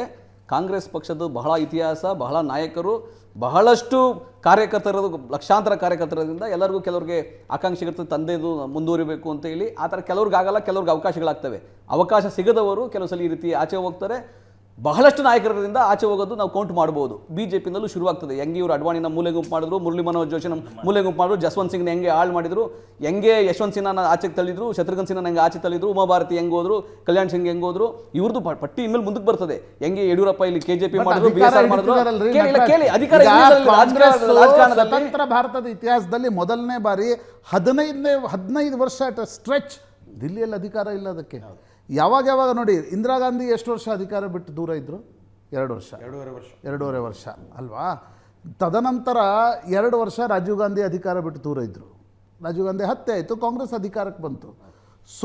ಸೋನಿಯಾ ಗಾಂಧಿ ಇಲ್ಲದೇ ಇದ್ದಾಗ ಸೀತಾರಾಮ್ ಕೇಸರಿಯಿಂದ ಹಿಡಿದು ಸೋನಿಯಾ ಗಾಂಧಿವರೆಗೆ 98 to 2004 ಕೇವಲ 6 ವರ್ಷ ಮಾತ್ರ ಅಧಿಕಾರ ಬಿಟ್ಟು ದೂರ ಇದ್ದರು. ನಿಮ್ದು ಹಂಗಾಗ್ತಾ ಇಲ್ಲ. ಇದು ಈಗ 11ನೇ ವರ್ಷ ಅಂತ 12ನೇ ವರ್ಷ ಅಂತ ನಾನು ಹೇಳಿದ್ರು 15 ವರ್ಷದವರೆಗೆ ನಿಮ್ಗೆ ಅಧಿಕಾರ ಇಲ್ಲ. ಖಂಡಿತ ಈಗ ಅಧಿಕಾರ ಇಲ್ಲ ನಿಜ. ಆ ಸಮಯದಲ್ಲಿ ಯಾರು ಪ್ರಾಮಾಣಿಕರಿರ್ತಾರೆ, ಯಾರು ನಾಯಕತ್ವ ಗುಣಗಳಿರ್ತಾರೆ, ಯಾರು ಕೂಡ ಸೈದ್ಧಾಂತಿಕವಾಗಿ ಭಿನ್ನತೆಯನ್ನು ತೋರಿಸಲ್ಲ, ಸಂಘಟನೆಯಲ್ಲಿ ಇರ್ತಾರೆ. ಯಾರಿಗೆ ಅವಕಾಶಗಳು ಬೇಕು, ಕೇವಲ ಅವಕಾಶ ಅಷ್ಟೇ ನಂದು ಮುಖ್ಯ, ನನಗೆ ಬೇರೆ ಸೈದ್ಧಾಂತಿಕ ಬದ್ಧತೆಯೂ ಇಲ್ಲ, ಪಕ್ಷ ನಿಷ್ಠೆನೂ ಇಲ್ಲ ಅಂತ ಯಾರು ಅನಿಸ್ತದೆ ಅವ್ರು ಯಾವಾಗ ಬೇಕಾದ್ರೂ ರಿವೋಲ್ಟ್ ಆಗ್ಬೋದು, ಯಾವ ಬೇಕಾದ್ರೂ ತೀರ್ಮಾನ ಮಾಡ್ಕೋಬಹುದು. ಅದು ಎಲ್ಲ ರಾಜಕೀಯ ಅಧಿಕಾರ ಕೊಟ್ಟಿದ್ರು, ಎಲ್ಲ ರಾಜಕೀಯ ಇಲ್ಲ ಎಲ್ಲ ಅಂತವ್ರಿಗೆ ಅಧಿಕಾರ ಕೊಟ್ಟಿದ್ರು. ಆಯ್ತೀನಿ ಅಂತಲ್ಲ ನೋಡಿ. ಈಗ ಅಂದ್ರೆ ನೀವು ಎಲ್ಲಾ ರಾಜಕೀಯ ಮಾತಾಡ್ತಾ ಇದ್ರು ಪ್ರಿಯಾಂಕ್ ಖರ್ಗೆ ಅವರು RSS ದೆವ್ವ ಅಂತೆಲ್ಲ. ಹೌದ್ರಿ, RSS ದೆವ್ವ ಅಂತ ಒಂದು RSS ಗಟ್ಟಿ ಒಂದು ಸಂಘಟನೆ ಅಂತ ತೆಗೆದುಕೊಂಡ್ರೆ ಅದರ ಎದುರುಗಡೆ ನೀವು ಗಟ್ಟಿ ಸಂಘಟನೆ ಕೊಡಬೇಕು. ನೀವೇನ್ ಮಾಡ್ತಿದ್ದೀರಿ? ಅಧಿಕಾರ ಇದ್ದಾಗ ನಿಮ್ಮ ಜೊತೆಗೆ ಇರ್ತಾರೆ, ಇಲ್ಲ ಅಂದ್ರೆ ಡಂಪ್ ಮಾಡಿ ಹೋಗ್ತಿದ್ದಾರೆ. ಈಗ ಎಲ್ಲ ರಾಜಕೀಯ ಪಕ್ಷದಲ್ಲೂ ಈ ತರ ಪ್ರಕ್ರಿಯೆಗಳು ನಡೀತವೆ, ಈ ತರ ವಿಷಯಗಳು ಬರ್ತವೆ. ಆದ್ರೆ ನಾವೇನ್ ಗೊತ್ತಾ, ಕಾಂಗ್ರೆಸ್ ಪಕ್ಷದಲ್ಲಿ ಕೇವಲ ಅಧಿಕಾರಕ್ಕಾಗೇ ಬೇಕು ಅಂತ ಇರ್ತಕ್ಕಂಥ ಕೆಲವು ನಾಯಕರು ಮಾತ್ರ ಆಚೆ ಹೋಗ್ತಾರೆ, ಟೊಳ್ಳಾಗಿ ಹೋಗ್ತಾರೆ. ಸಂಘಟನೆಯೇ ಮುಖ್ಯ, ದೇಶನೇ ಮುಖ್ಯ, ಈ ಸಂವಿಧಾನನೇ ಮುಖ್ಯ, ನಾವು ಹೋರಾಟನೇ ಮುಖ್ಯ. ರಾಹುಲ್ ಗಾಂಧಿ ಅವರು UPA 2 ನಲ್ಲಿ ಅಧಿಕಾರ ತೆಗೆದುಕೋಬಹುದಾಯ್ತು. ಅಧಿಕಾರಕ್ಕಾಗಿ ಆಸೆ ಪಟ್ಟವರಲ್ಲ ರಾಹುಲ್ ಗಾಂಧಿ ಅವರು. ಕಮ್ಯುನಿಸ್ಟ್ ಪಾರ್ಟಿ ಅಂತ ಮಾಡ್ಕೊಂಡು ಸೋನಿಯಾ ಗಾಂಧಿ ಅವರು ಅಧಿಕಾರಕ್ಕಾಗಿ ಆಸೆ ಪಟ್ಟವರದ್ದಲ್ಲ. ಯಾಕಂದ್ರೆ ಈ ದೇಶವನ್ನ ಒಟ್ಟಾಗಿ ಹಿಡಿಬೇಕು, ಈ ದೇಶದಲ್ಲಿ ಕೋಮುವಾದಿಗಳು ಅಟ್ಟಹಾಸದಲ್ಲಿ ಮೆರೀತಾರೆ, ಎಲ್ಲಾ ವ್ಯವಸ್ಥೆಯನ್ನು ಹಾಳು ಮಾಡ್ತಾರೆ. ಯಾರು ಯಾವ ಚುನಾವಣೆಯನ್ನು ಗೆದ್ರು, ಯಾರು ಯಾವ ಚುನಾವಣೆ ಗೆಲ್ಸಿದ್ರು ಅನ್ನೋದನ್ನ ಗೆದ್ದವ್ರನ್ನ ಮಾತ್ರ ಇತಿಹಾಸ ಅಷ್ಟೇ ನೆನಪಿಟ್ಕೊಳ್ಳೋದು, ಅದನ್ನ ಅಷ್ಟೇ. ಅಜಿತ್ ಅವರು ಈ 15 ವರ್ಷಗಳ ಕಾಲ ಗೋಸ್ಟ್ ಆರ್ಗನೈಸೇಷನ್ ಚೆನ್ನಾಗಿ ಆ ಗೋಸ್ಟ್ ಆರ್ಗನೈಸೇಷನ್ ಇಲ್ಲ ಅಂದ್ರೆ ಇವರೇನು ಬಿಜೆಪಿ ಏನಲ್ಲ ಅಂತ ಹೇಳಿದ್ನ ರಾಜಕೀಯ ವಿಶ್ಲೇಷಣೆ ಬರ್ತಾ ಇದೆ. ಆದ್ರೆ ಬಿಜೆಪಿನಲ್ಲಿ ಏನಂದ್ರೆ ಕೇವಲ ಬಿಜೆಪಿ ವಕ್ತಾರರು ಮಾತಾಡಿರೋದಲ್ಲ, ಕೇವಲ ರಾಹುಲ್ ಗಾಂಧಿಯನ್ನು ಟೀಕೆ ಮಾಡ್ಲಿಕ್ಕೆ, ಅವ್ರನ್ನ ಬೈಗಲಿಕ್ಕೆ ಮಾತ್ರ ಪದವನ್ನು ಉಪಯೋಗಿಸಿದ್ರು. ನಿಜವಾಗ್ಲೂ ಯಾರು ಇವರೇನೋ ಬೈಬೇಕಂತಿದ್ರೆ ನರೇಂದ್ರ ಮೋದಿ ಅವ್ರಿಗೆ ಹೇಳಿ 2014ರಿಂದ ಇಲ್ಲಿವರೆಗೂ ಒಂದೇ ಒಂದು. ರವೀಂದ್ರ ರೇಷ್ಮೆ ಅವರೇ, ಫೈನಲಿ ರಾಜಕಾರಣಿ ಎಷ್ಟು ಚುನಾವಣೆ ಗೆಲ್ಲಿಸ್ತಾರೆ ಅನ್ನೋದಷ್ಟೇ ರೀ. ಚುನಾವಣೆಯನ್ನ ಗೆಲ್ಲಿಸಿದ್ರೆ ರಾಹುಲ್ ಗಾಂಧಿ ಅವರು ಈ ಮಾತುಗಳು ಇರ್ತಿರ್ಲಿಲ್ಲ. ನನಗಿದು 45ನೇ ವರ್ಷ. ಒಬ್ಬ ಹವ್ಯಾಸಿ ಪತ್ರಕರ್ತನಾಗಿ ದೇವರಾಜ ಅರಸರು ಇಂದಿರಾ ಗಾಂಧಿಯವರ ಗರೀಬಿ ಹಠಾವ್ ಮತ್ತು ಸಾಮಾಜಿಕ ನ್ಯಾಯದ ಎರಡೂ ತತ್ವಗಳನ್ನು ಪ್ರತ್ಯಕ್ಷವಾಗಿ ಕರ್ನಾಟಕದಲ್ಲಿ ಅನುಷ್ಠಾನ ಮಾಡಿ ಗೆಲ್ಲಿಸಿ ಬಿಟ್ಟರು. ಕೊನೆಗೆ ಏನಾದರೂ ದೇವರಾಜ ಅರಸು ಉಚ್ಚಾಟಿತ ನಾಯಕ. VP ಸಿಂಗ್ ಅವರು ಮಂಡಲ್ ವರದಿಯನ್ನು ಜಾರಿಗೊಳಿಸಿಬಿಟ್ಟು ಅಮರತ್ವವನ್ನು ಪಡ್ಕೊಂಡ್ರು. ಅವರು ಕಾಂಗ್ರೆಸ್ನ ಉಚ್ಚಾಟಿತ ನಾಯಕರು. ನಾವು ಯಾರ್ಯಾರು ಕಾಂಗ್ರೆಸ್ ಪರಂಪರೆ, ಕಾಂಗ್ರೆಸ್ ಆದರ್ಶ, ಕಾಂಗ್ರೆಸ್ ಸಿದ್ಧಾಂತಗಳನ್ನ ಅನುಷ್ಠಾನ ಮಾಡಿ ತೋರಿಸೋ ಅವರೆಲ್ಲರೂ ಉಚ್ಚಾಟಿತ ನಾಯಕರಾಗ್ಬಿಟ್ರು. ಯಾಕಂತಂದರೆ ಈ ಕೌಟುಂಬಿಕ ಯಜಮಾನಿಕೆ ಅದೊಂದು ಗಡಿ ದಾಟಿದ ಮೇಲೆ ಅವ್ರ ವಯಸ್ಸಿಗೆ ಮೀರಿದ ಒಂದು ಚೋಟಿ ಮೂವು ಬಡಿಬಾತ್ ಅನ್ನೋ ಥರ ಯಾವ ವರ್ತನೆ ಮಾಡೋಕ್ಕೆ ಶುರು ಮಾಡ್ತಾರೋ ಅವು ಹಿರಿಯ ನಾಯಕರಿಗೆ ಹರ್ಟ್ ಆಗುತ್ತೆ. ಸಂಜಯ್ ಗಾಂಧಿಯ ಸರ್ವಾಧಿಕಾರದಿಂದ ದೇವರಾಜ ಅರಸು ಕುಗ್ಗೋಗ್ಬಿಟ್ರು ಕಡೆಗೆ. ಅದಕ್ಕೆ ಕಾಂಗ್ರೆಸ್ ಆ್ಯಂಡ್ ಕಾಂಗ್ರೆಸ್ ಆಯಿತು, ಸ್ಪ್ಲಿಟ್ ಆಯಿತು. ಗುಂಡೂರಾಯರು ಹಿಡ್ಕೊಬಿಟ್ಟು ಅವರು ಅರಸನ್ನು ಕೆಳಗಿಳಿಸ್ಬಿಟ್ರು ಕಾಂಗ್ರೆಸ್ನಲ್ಲಿ. ರಾಜೀವ್ ಗಾಂಧಿ ಜಯಂತಿ ದೇವರಾಜ ಅರಸು ಹುಟ್ಟಿದಬ್ಬ ಒಂದು ಆಗಸ್ಟ್ 20ಕ್ಕೆ ಬರುತ್ತೆ. KPCC ಕಚೇರಿಯಲ್ಲಿ ಒಂಥರ ಸಂಕೋಚ. ಇವ್ರು ರಾಜೀವ್ ಗಾಂಧಿ ಮದುವೆ ಮಾಡಬೇಕು, ದೇವರಾಜ ಅರಸು ಮದುವೆ ಮಾಡಬೇಕು ಇಲ್ಲ. ರಾಜೀವ್ ಗಾಂಧಿ ಶ್ರೀಪೆರಂಬದೂರಿಂದ ಜ್ಯೋತಿ ಯಾತ್ರೆ ಮಾಡ್ತಾ ಇದ್ರು. 13 ವರ್ಷ ಜ್ಯೋತಿ ಯಾತ್ರೆ ಮಾಡ್ಕೊಂಬಂದು ಮಾಡೋದು. ದೇವರಾಜ ಅರಸು ಸುಮ್ಮನೆ ಔಪಚಾರಿಕವಾಗಿ ಬಹಳ ಗೌರವದಿಂದ ಮಾಡ್ತೀವಿ. ನೋಡಿದೀವಿ ಸಾಕಷ್ಟು ಯಾವ ರೀತಿ ಉಚ್ಚಾಟನೆ ಮಾಡ್ತಾ ಬಂದಿದ್ದೀವಿ. ನಮಗೆ ಗೊತ್ತಿರೋ ಪ್ರಕಾರ ನಾವು ಹೇಳಿರುವಂಥದ್ದು ಒಂದು ತುಂಬ ಬಹಳ ತೂಕವಾದಂಥ ಮಾತನ್ನು ಅವ್ರು ಹೇಳಿದರು. ಏನು ಅಂತಂತಂದರೆ, ಒಂದು ಡೈನೆಸ್ಟಿ, ಒಂದು ಕುಟುಂಬ ರಾಜಕಾರಣಕ್ಕೆ ಯಾವುದಕ್ಕಾದ್ರೂ ಒಂದು ಎಕ್ಸ್ಪೈರಿ ಡೇಟ್ ಅಂತಿರುತ್ತೆ. ಇವತ್ತಿನ ಕಾಂಟ್ರಪ್ರರಿ ಇಂಡಿಯನ್ ಪೊಲಿಟಿಕಲ್ ಸಿಚುವೇಶನ್ ಒಳಗಡೆ ಖಂಡಿತವಾಗ್ಲೂ ಆ ದಿಕ್ಕಿನ ಹತ್ರ ಭಾರತ ಹೋಗ್ತಾ ಇದೆ. ಸುನೇತ್ರ ಪವಾರರ ರಾತ್ರಿ ಅವ್ರ ಗಂಡ ತೀರ್ಕೊಂಡು 2 ದಿನದಲ್ಲಿ ಉಪಮುಖ್ಯಮಂತ್ರಿ ಮಾಡಿದ್ರೆ ಡೈನಾಸ್ಟಿ ಪಾಲಿಟಿಕ್ಸ್ ಬಗ್ಗೆ ಮಾತಾಡ್ತಾರೆ. ಡೈನಾಸ್ಟಿಗೂ ಬಿಜೆಪಿ ಸಂಬಂಧನೇ ಇಲ್ಲ. ಬಿಜೆಪಿಲಿ ಯಾರು ಮೊಮ್ಮಕ್ಕಳು ಯಾರು ಅಧಿಕಾರಕ್ಕೆ ಬಂದಿಲ್ಲ. ಏನಕ್ಕೆ ಹೇಳ್ತಿರತಕ್ಕಂಥದ್ದು ಅಂತಂತಂದರೆ, ಇವತ್ತಿನ ಈ ಪದೇ ಕಾಂಗ್ರೆಸ್ಸಿನ ಪ್ರಮುಖರುಗಳು ನಮಗೇನು ತುಂಬ ನಮ್ಗೆ ಅದಕ್ಕೆ ಅಂತಲ್ಲ, ಆದರೆ ನಮಗೆ ಯಾಕೆ ಇಷ್ಟು ಚಿಂತೆ ಆಗ್ತಿದೆ ಯಾಕೆ ಅಂತಂದರೆ, ಈ ದೇಶದ ಒಬ್ಬ ವಿರೋಧ ಪಕ್ಷದ ನಾಯಕರು ನಮಗೆ ಬಹಳ ಕನ್ಸ್ಟ್ರಕ್ಟಿವ್ ಆಗಿರ್ತಾರೆ. ಮೋದಿ ಪಾರ್ಲಿಮೆಂಟ್ ಬರ್ತಾ ಇರೋದು ಒಬ್ಬ ಅಪೋಸಿಷನ್ ಲೀಡರ್ಗೆ ಒಂದು ಪಕ್ಷಪಾತ ಇರಬೇಕು ಅಂತ ನಾನು ಭಗವಂತನ ಹತ್ರ ಕೇಳೋದು ಗೊತ್ತಾ, ದೇವರು ನಿಜವಾಗ್ಲೂ ಅವ್ರು ಇನ್ನೊಂದಷ್ಟು ಒಂದಷ್ಟು ಪ್ರಬುದ್ಧತೆ ಕೊಟ್ರೆ ನಮ್ಮ ದೇಶ ರಾಹುಲ್ ಗಾಂಧಿ ಪ್ರಬುದ್ಧತೆಯಿಂದಲೇ ದೇಶಕ್ಕೆ ದೇಶದಲ್ಲಿ ಒಳ್ಳೆದಾಗತ್ತೆ ಅಂತ. ಕೇಂದ್ರ ಸರ್ಕಾರ ಕಾಂಗ್ರೆಸ್ ಮುಕ್ತ ದಬ್ಬಾಳಿಕೆ ಭಾರತದ ಕನಸೇನಾಗತ್ತೆ ಅವಾಗ? ಏನು ಪ್ರಬುದ್ಧ ವಿಪಕ್ಷ ನಾಯಕನ ಬಯಕೆ ನಿಮಗಿದೆ ಅನ್ನೋದಾದ್ರೆ ಕಾಂಗ್ರೆಸ್ ಮುಕ್ತ ಭಾರತದ ಒಳ್ಳೆ ಕನಸೇನಾಗತ್ತೆ ಪ್ರಶ್ನೆ ನಿಮ್ದು? ಕೇಳಿದ್ರೆ ಕಾಂಗ್ರೆಸ್ ಮುಕ್ತ ಅಂತಂತಂದ್ರೆ ಕಾಂಗ್ರೆಸ್ಸಿನ What- ಆ cultured ನಿಮ್ಮ ಹೇಳಿಕೆ ನಿಮ್ಮದೇ ವ್ಯಾಖ್ಯಾನಗಳು ಅಲ್ಲ, ನಿಮ್ಮ ನಮ್ಮ ದೃಷ್ಟಿಯಲ್ಲಿ ಯಾವ diversity goal post politics ಮಾಡೋದಷ್ಟೇ. ಬೇರೆ, ಯಾವ್ದನ್ನ ನಾವು ನಿಮ್ಮ ಯಾವ್ದು ದೃಷ್ಟಿಯಲ್ಲಿ ಕಾಂಗ್ರೆಸ್ ಕುಟುಂಬ ಕಾಂಗ್ರೆಸ್ ರಾಜಕಾರಣ ಮುಕ್ತ ಯಾವ್ದು ಬೇರೆ, ಹಾಕ್ಬೇಕು ಅಂತ ಹೇಳ್ತಾ ಅದರ ಇದ್ದೀವಿ ವ್ಯಾಖ್ಯಾನವೇ ಈ ಬೇರೆ. ಕಡೆ ಕಾಂಗ್ರೆಸ್ ಮುಕ್ತ ಯಾವ್ದು ಹಾಕ್ಬೇಕು ಅಂತ ಹೇಳ್ತೀವಿ ಗೊತ್ತಾ? ಈ ದೇಶದ ಪರಿವಾರವಾದ, ಈ ದೇಶದ ಸಂಸ್ಕೃತಿ ಈಗ ಪರಿವಾರವಾದ ನೀವು ಹಿಂದೂ ಹೇಳ್ತೀರಿ. ವಿಚಾರಧಾರೆ ವಿರೋಧ ಅಮಿತ್ ಶಾ ಮಗ ಯಾರು? ಮಾಡ್ತಕ್ಕಂಥದ್ದು, ಜೈ ಶಾ. ರಾಮ, ಕೃಷ್ಣನಿಂದ ರಾಜನಾಥ್ ಸಿಂಗ್ ಮಗ ಹಿಡಿದು ಯಾರು ಹೇಳಿ? ಪ್ರತಿಯೊಂದು ಮಗ ಯಾರು ಹೇಳಿ? ಸನಾತನ ಮೌಲ್ಯ ಈ ದೇಶದ ಆಗ್ಬೇಕು ಅಂತ ಈಗ ಹೇಳೋದು. ಅಜಿತ್ ಅವರೇ, ಈಗ ಬನ್ನಿಲೆ ಇವತ್ತಿನ ಇವತ್ತು ನಮ್ಮ ಸಂವಿಧಾನ ಇಟ್ಕೊಂಡು ಹೋಗ್ತಾರಲ್ಲ, ಸಂವಿಧಾನದ ಪ್ರತಿ ಪುಸ್ತಕದ ಎಳೆ ಒಳಗಡೆನೂ ಕೂಡ ಈ ದೇಶದ ಉಜ್ವಲ ಅಲ್ಲ, ರಾಹುಲ್ ಸಂಸ್ಕೃತಿಯನ್ನ ಗಾಂಧಿ ಇರೋ ಮೈಗೂಡಿಸ್ತಾ ಕಾರಣಕ್ಕಾಗಿನೇ ಒಂದ್ ನಿಮಿಷ, ಮೋದಿ ಅವರು ಹಾ. ಪ್ರಾಮಾಣಿಕವಾಗಿ ಕೆಲಸ ಮಾಡೋ ಪ್ರಯತ್ನ ಮಾಡ್ತಾರೆ. ಇಲ್ಲ ದಬ್ಬಾಳಿಕೆ ಅಲ್ಲ. ಮಾಡಿ ದೇಶ ಮಾರ್ಬಿಟ್ಟಿರೋರು ಒಂದು ಇಬ್ರು ಗುಜರಾತಿಗಳಿಗೆ ಅಜಿತ್, ದೇಶ ಮಾರನ್ ತಡೆದವ್ರೆ ರಾಹುಲ್ ಗಾಂಧಿ ಅವರು. ಎಂಡ್ ಆಫ್ ದ ಡೇ ನಾಯಕತ್ವ ಅಂದ್ರೆ ಏನು? ಅದು ರಾಜಕೀಯ ಇರಲಿ, ಔದ್ಯೋಗಿಕ ಇರಲಿ, ಮೀಡಿಯಾ ಇರಲಿ, ಅಲ್ಲೋ ಗೆಲ್ಲಿಸುವ ತಾಕತ್ತು. ಒಂದು ಗೆಲ್ಲಿಸುವ ತಾಕತ್ತು, ಇನ್ನೊಂದು ನಿನ್ನ ಸಬಾರ್ಡಿನೇಟ್ಸ್ನ ಮಹತ್ವಾಕಾಂಕ್ಷೆಗಳನ್ನು ಬ್ಯಾಲೆನ್ಸ್ ಮಾಡ್ತಕ್ಕಂಥ ತಾಕತ್ತು.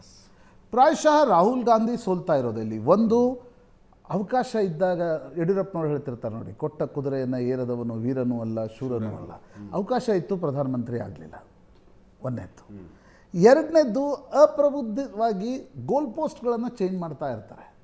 ಒಂದು ಪೊಲಿಟಿಕಲ್ ಪಾರ್ಟಿ ತನ್ನ ವೈಚಾರಿಕತೆಗೆ ಸಂಬಂಧಪಟ್ಟಂತೆ ಗೋಲ್ ಪೋಸ್ಟ್ಗಳನ್ನು ಚೇಂಜ್ ಮಾಡೋದು ಅದು ಬಿಜೆಪಿ ಮಾತ್ರ ಮಾಡೋದು, ಒಂದೇ. ಸರ್ಕಾರ ಕೇಂದ್ರ ಸರ್ಕಾರ. ಇನ್ನೊಂದು ಪ್ರಮುಖವಾಗಿರ್ತಕ್ಕಂಥದ್ದು, ಇಲ್ಲ ನಾನು ಬರೀ ಯಂಗ್ಸ್ಟರ್ಸ್ಗಳನ್ನು ತರ್ತೀನಿ, ಅದು ನೀವು ಅಧಿಕಾರ ಹಿಡಿದು ಗೆದ್ದಾಗ ನೀವು ಅದಕ್ಕೆ ಅವಾಗ ಆ ರೀತಿ ನಿಮ್ಮ ಮ್ಯಾನ್ಯೂರಿಂಗ್ ಸ್ಪೇಸ್. ಇವತ್ತು ನರೇಂದ್ರ ಮೋದಿ ಅವರು ಅನೇಕ ಪಾರ್ಟಿಗಳಲ್ಲಿ ಫಸ್ಟ್ ಟೈಮ್ MLA ಕರ್ಕೊಂಡ್ಬಂದು CM ಮಾಡ್ತಾರೆ. CM ಮಾಡಿದ್ರು. ಯಾಕಂದ್ರೆ ಅವ್ರಿಗೆ ಗೆಲ್ಸೋ ಶಕ್ತಿ ಇದೆ. ರಾಹುಲ್ ಗಾಂಧಿಗೆ ಎಲ್ಲಿವರೆಗೆ ಗೆಲ್ಸೋ ಶಕ್ತಿ ಬರಲ್ವೋ, ತನ್ನ ಬಳಿ ಇರ್ತಕ್ಕಂಥ ನೋಡ್ರಿ, ಕೊನೆಗೆ ಪಾಲಿಟಿಕ್ಸ್ ನಾವೆಲ್ಲ ಹೇಳ್ಬೋದು, ನೀವು ಏನು ರೀ ಬಿಟ್ಟು ಹೋಗ್ಬಿಡ್ತಾರೆ, ಡಂಪ್ ಮಾಡ್ತಾರೆ ಅಂತ. ಕೊನೆಗೆ ಜನ ಪಾಲಿಟಿಕ್ಸಿಗೆ ಬರೋದು ಯಾಕೆ? ನಮಗೊಂದಿಷ್ಟು ಅಧಿಕಾರ ಬೇಕು, ನಮಗೊಂದಿಷ್ಟು ಲೈಮ್ಲೈಟ್ ಬೇಕು, ನಮಗೊಂದಿಷ್ಟು ಪವರ್ ಬೇಕು ಅನ್ನೋ ಕಾರಣಕ್ಕೋಸ್ಕರ ಪಾಲಿಟಿಕ್ಸ್ ಬರ್ತಾರೆ. ನೀವು ಆ ಮಹತ್ವಾಕಾಂಕ್ಷೆಗಳನ್ನೇ ಸರಿದೂಗಿಸ್ದೆ, ಇಲ್ಲ ನೀವೆಲ್ಲ ಮನೆಗೆ ಹೋಗ್ಬಿಡಿ ಅಂತಂದರೆ ಅವ್ರು ಯಾಕೆ ಮನೆಗೆ ಹೋಗ್ತಾರೆ? ಅವ್ರು ನಿಮ್ಮ ಮೇಲೆ ಟೀಕೆ ಮಾಡ್ತಾ ಕೂಡ್ತಾರೆ. ನೀವು ಈಗ ನರೇಂದ್ರ ಮೋದಿ ಮೇಲೂ ಹಿಂದೆ ಗುಜರಾತ್ನಲ್ಲಿ ಕಾಶಿರಾಮ್ ರಾಣಾ, ಕೇಶುಭಾಯಿ ಪಟೇಲ್, ವಿರೋಧ ಮಾಡ್ತಾ ಇದ್ರು. ಹೌದು. ಈಗ ನಿಮ್ಗೆ ಒಂದು ವಿರೋಧದ ಸ್ವರ, ಅಡ್ವಾಣಿ ಅವ್ರದ್ದೊಂದು ವಿರೋಧ 2013ರಲ್ಲಿ ಬಹಿರಂಗವಾಗಿ ಬಂದಿದ್ದು ಬಿಟ್ರೆ ಮೋದಿ ವಿರುದ್ಧ. ಯಾಕಂದ್ರೆ ಮೋದಿ ಅವರಿಗೆ ಗೆಲ್ಸೋ ಶಕ್ತಿ ಇದೆ. ಪಾರ್ಟಿಯ ಸಣ್ಣ ಕೇಡರ್ನು ಹೇಳ್ತಾನೆ, ಸುಮ್ಮನೆ ಕೂತ್ಕೊಳ್ಳಿ, ನಾವು ಗೆಲ್ಲಬೇಕು, ಮೊದಲು ಬಂದಿದ್ದ ಪಾಲಿಟಿಕ್ಸ್ನಲ್ಲಿ ಗೆಲ್ಲಲಿಕ್ಕೆ ಅಂತ. ರಾಹುಲ್ ಗಾಂಧಿ ಎಲ್ಲಿಯವರೆಗೆ ಆ ಮಹತ್ವಾಕಾಂಕ್ಷೆಗಳನ್ನು ಬ್ಯಾಲೆನ್ಸ್ ಮಾಡೋದು, ಗೆಲ್ಲಿಸುವ ಶಕ್ತಿ ಹೊಂದೋದು ಮತ್ತು ಐಡಿಯಾಲಜಿ ಥರದ ಧ್ವನಿಗಳು ಬರ್ತಾ ಇರ್ತದೆ. ಈ ಥರದ ಧ್ವನಿಗಳು ಬರ್ತಾ ಇರ್ತದೆ. ಒಳ್ಳೆಯ ಸಂಘಟನೆ 85 ಮಾಡಬೇಕು. ಸೋಲುಗಳ ನಂತರನೂ ಕೂಡ ಲೀಡರ್ ಅಂತ ನೀವು ಅಂದ್ರೆ ಸಂಘಟನೆ ಮಾಡ್ತಾರೆ. ಇದರೊಂದಿಗೆ ಇವತ್ತಿನ ಲೆಫ್ಟ್ ರೈಟ್ ಅಂಡ್ ಸೆಂಟರ್ ಮುಗಿಸ್ತಾ ಇದ್ದೀನಿ. ನೇರ ದಿಟ್ಟ ನಿರಂತರ ಸುದ್ದಿಗಾಗಿ ನೋಡ್ತಾ ಇರಿ ಏಷ್ಯಾನೆಟ್ ಸುವರ್ಣ ನ್ಯೂಸ್.